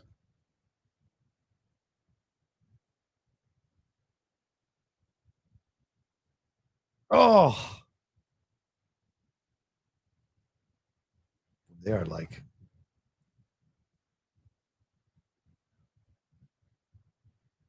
oh, Jesus. Punk could barely make that over. God, Punk barely made his head out, got his head out from underneath him. Woo! Oh, that's got to be it. Come on now. 1, 2. Oh!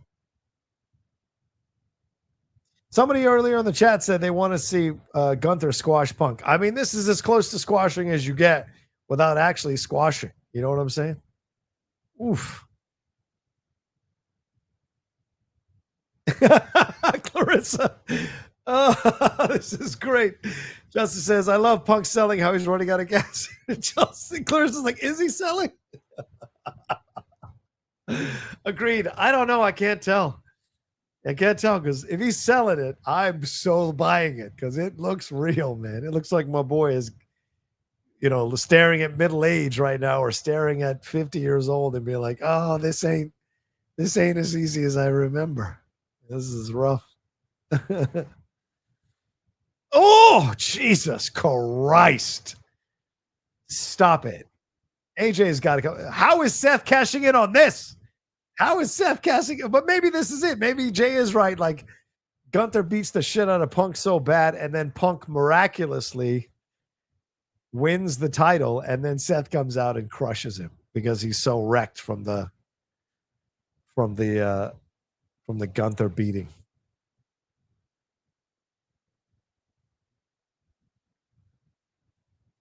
Oh my Lord. Stop that. I feel like JR. You're gonna kill him. Stop the damn match. Stop it. Can we get someone from the back out here? For God's sakes. He's broken in half.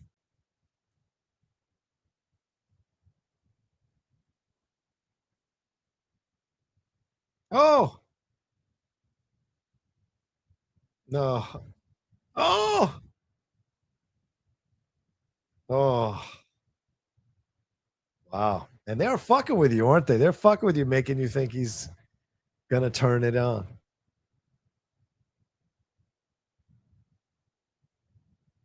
He can't get up, huh? I mean, Punk can't get these big guys up. Like Clarissa just fit him. Don't ring the damn bell. Oh.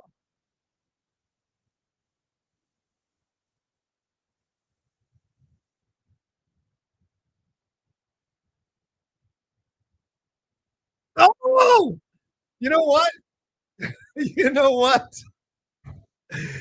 If he loses, okay, but the fact that he keeps kicking out of these finishers, I think is great for Punk, and it saves Punk's face to a degree.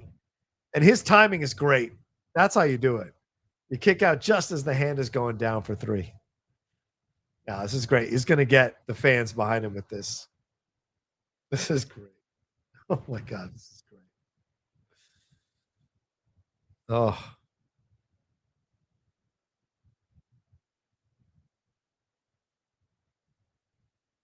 Right.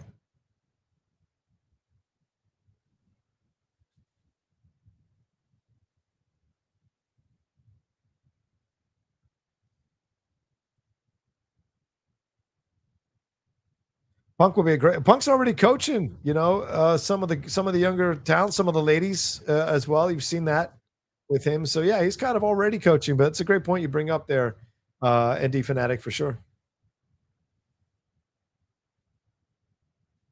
Yeah, this is great. I love this. This is great for Punk, man. That he's willing to take this kind of beating, and the audience is like, because human beings are naturally sympathetic to people in bad situations. Oh my Lord. Oh my lord. I gotta be honest with you, I kinda like that move. It would stretch out my back a little bit, so but Jesus Christ. Look at it. Oh, just count him out of the ring for God's sakes. Throw the damn towel. He's killing him, Rocha. Yeah, yes, he is. Throw the damn towel. You throw that towel, I kill you. Oh. Oh, Jesus Christ in heaven.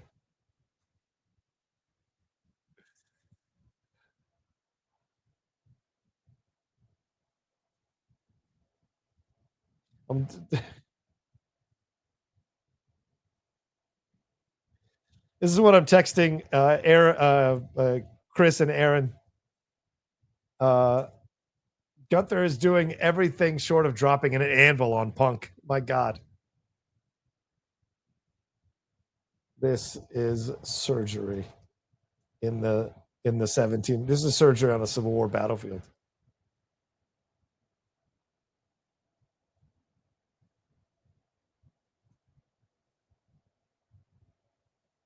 Oh, oh, oh, oh, oh. Wow. Is that going to be enough? Oh, Gunther should have sold that better. Just take that breast face first.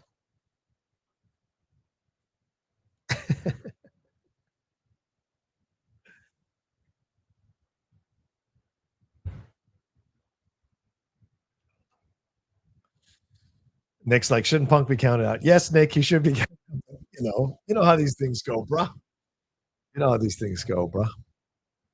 120 of you watching right now with me live. Thanks so much for joining me live. I appreciate it madly. Please. Oh, he bladed himself. Oh, blood. Now we've seen it all, y'all. Oh, God. The Russians caught. The Russians caught. Oh, my God. The Russians caught. You see, he's not a machine. He's a man. Oh, Gunther losing it, seeing the blood. Oh, he's cut. Oh my God, blinded by his own blood. That's amazing. Oh man. Oh, this is amazing. This is amazing. See, it would have been better if Gunther had taken the hit, face first on it, but he protected himself too much. Oh! Oh my God, this is amazing. He's not a machine. He's a man. Oh! No way. No way. No way. Just for blood in his eyes? No way. Gunther's a tough fucking warrior, man. Oh. Oh, he can't get him up. He can't get. Oh, there it is. Did you think he was going to win? Oh, he's going to choke him out, isn't he? He's going to choke him out. Oh.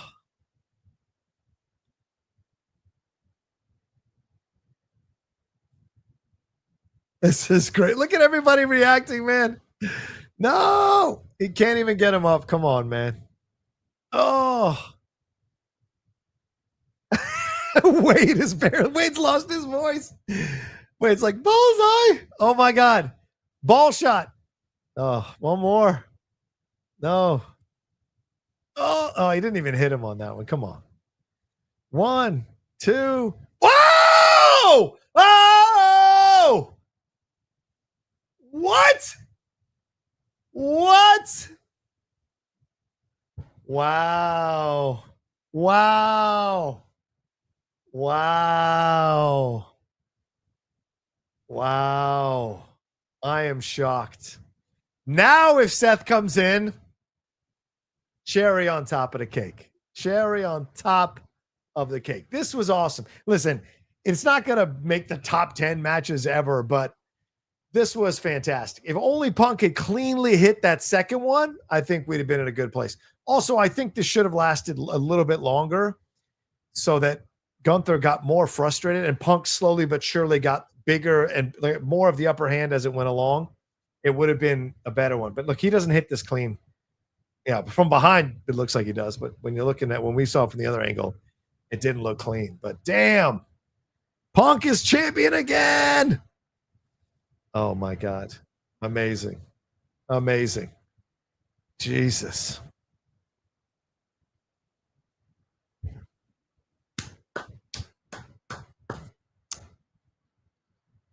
Look at him crying, man. You gotta love it, dude. Gotta love Gunther for being willing to take the loss, man. You know what I'm saying? Some people, as we've seen before in the past, some champions take their belt and go home or get mad. Listen to that reaction, man.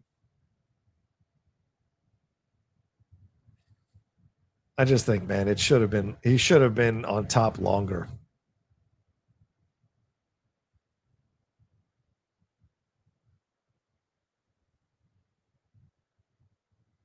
Oh.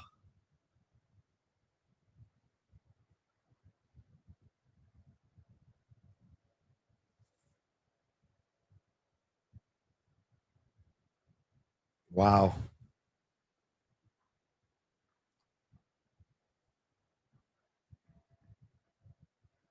Please. Please. He got his ass handed to him, and it took blood to get him the advantage. It did not prove he's the best in the world, but I'm very happy as a CM Punk fan that he won. That being said, I wish that this had been a more convincing victory. I don't mind the bleeding, all of that, but I just think they should have held that out a little bit longer so you could get more offense and methodically wear down Gunther's resistance for a little bit longer and then hit. Yeah! Everybody called it. There it is. Everybody called it. Everybody called it. Everybody called it. Oh, he's going to pull a Kevin Nash. Oh, he's going to pull a Kevin Nash. He's going to pull a Kevin Nash. Oh, my God. He's going to pull a Kevin Nash. Oh, my God.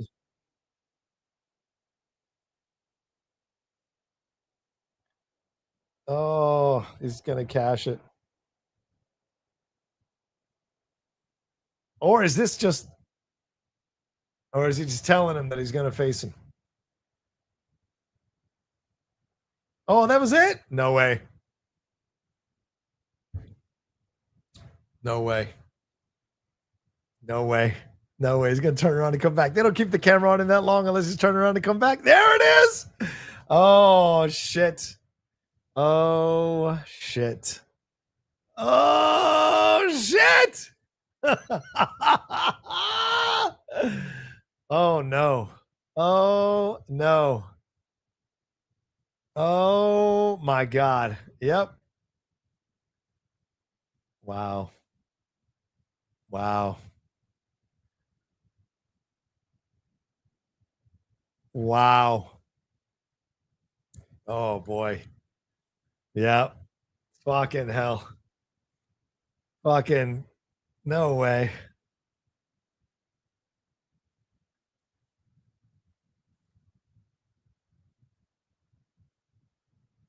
He's got to cash it in.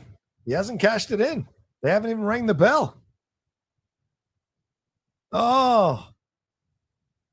Can you do that? Can you do that before you cash in? It seems wrong to be able to do that before you cash in. Oh my God, he's going to cash it in. Oh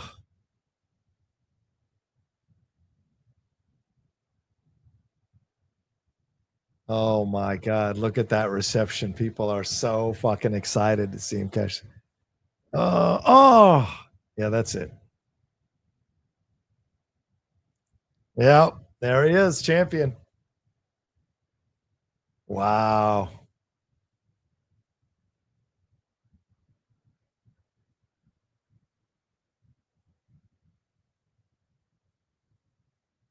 By the way, awesome necklace. Now you've set up Punk versus Seth. down the road again. Oh, my Lord. Wow.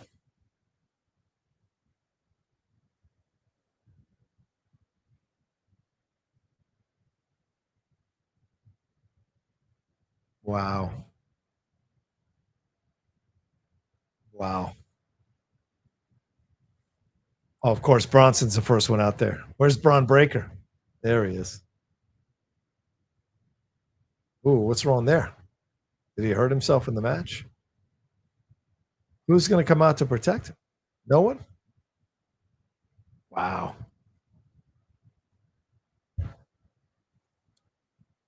I mean, people predicted it, and there it is. And there it is. Wow. Scott Welsh. Cool. Another year of Seth versus Punk.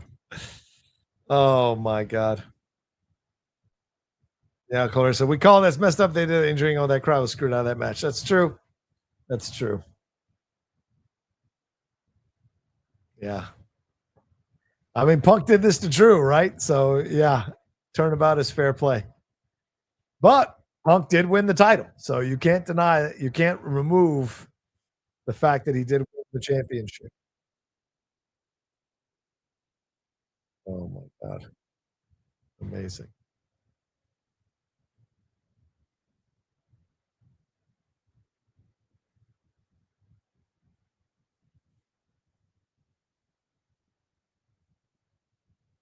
Wow. There you go. I love that. New Jersey Motion Picture says diversity and inclusion. Oh, wow. At the end of a WWE premium live event. Love it. Amazing. Amazing. All right. There we go. I'm not watching that post show. All right. Well, a lot of you all predicted it. What was final thoughts? 324-12. A lot of you all predicted it. It happened. It came to be. CM Punk lost out. Seth Rollins cashed in, and CM Punk's title was taken away. Here's what I'll say overall. This was a decent pay-per-view. Wasn't great. Wasn't one to hang in the rafters or on the wall. But I thought this was a methodically fascinating match from Gunther on Punk. I didn't buy the full Punk victory. So Seth coming in to take it, I think makes a lot of sense. It'd be interesting where Punk goes from here, what happens to everyone else. And what happens to Punk and Gunther. Like, does Gunther now feel like he was hard done and go after Seth, which could be interesting? Or do they line Gunther up to go get that title and make Gunther a face? Because it seems to me like Cody's going to turn heel tomorrow night and win that belt from Cena and do that. So a lot of questions when you look at the ending of this that I think are fascinating. Happy that Charlotte and Alexa won. I was happy about that. The Logan Paul Jelly Roll match was better than expected or advertised. I think Jelly Roll did well for what, the limited ability that he has, but Logan is a fucking superstar, man. That is just so clear. And with every match, it becomes clearer and clearer, honestly. Roman and Jey winning was fine. It's great. Sami Zayn winning was a bit of a surprise. And Tiffy was a bit odd. So, I said, not a great, I would say 6 out of 10 for this night one. My immediate reaction, 6 out of 10 for this situation, but not the best. Not the best night one of a SummerSlam pay-per-view. And tomorrow, a premium live event. Tomorrow's going to be full of banger matches. So it'll be interesting to see what happens there. So yeah, Seth cashed in. A lot of you all predicted it. It happened. Seth has cashed in. It's the game. So there it is. He has done it. He is the champion. Yeah, I love that fucking necklace. That's an awesome necklace. I should get one of those. I should have gotten one of those done of the Outlaw in gold. That would have been funny back during the heel days. But yeah, 6 out of 10 comfortably say that. I don't think there were any bad matches necessarily. There might have been some boring stretches within the matches, but I don't think there were any bad matches. But I don't think there were any great matches, although this was pretty good for what it was. It wasn't great.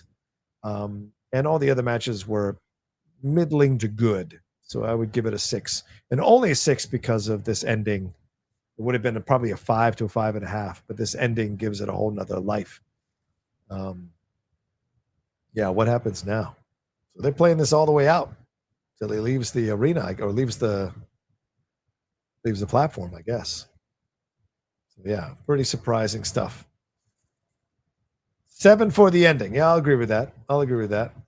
Yeah, Z-Man, like 500 million people called it, brother. So yeah, War Games. Oh yeah, War Games is the next one. Right. Here we go. There it is.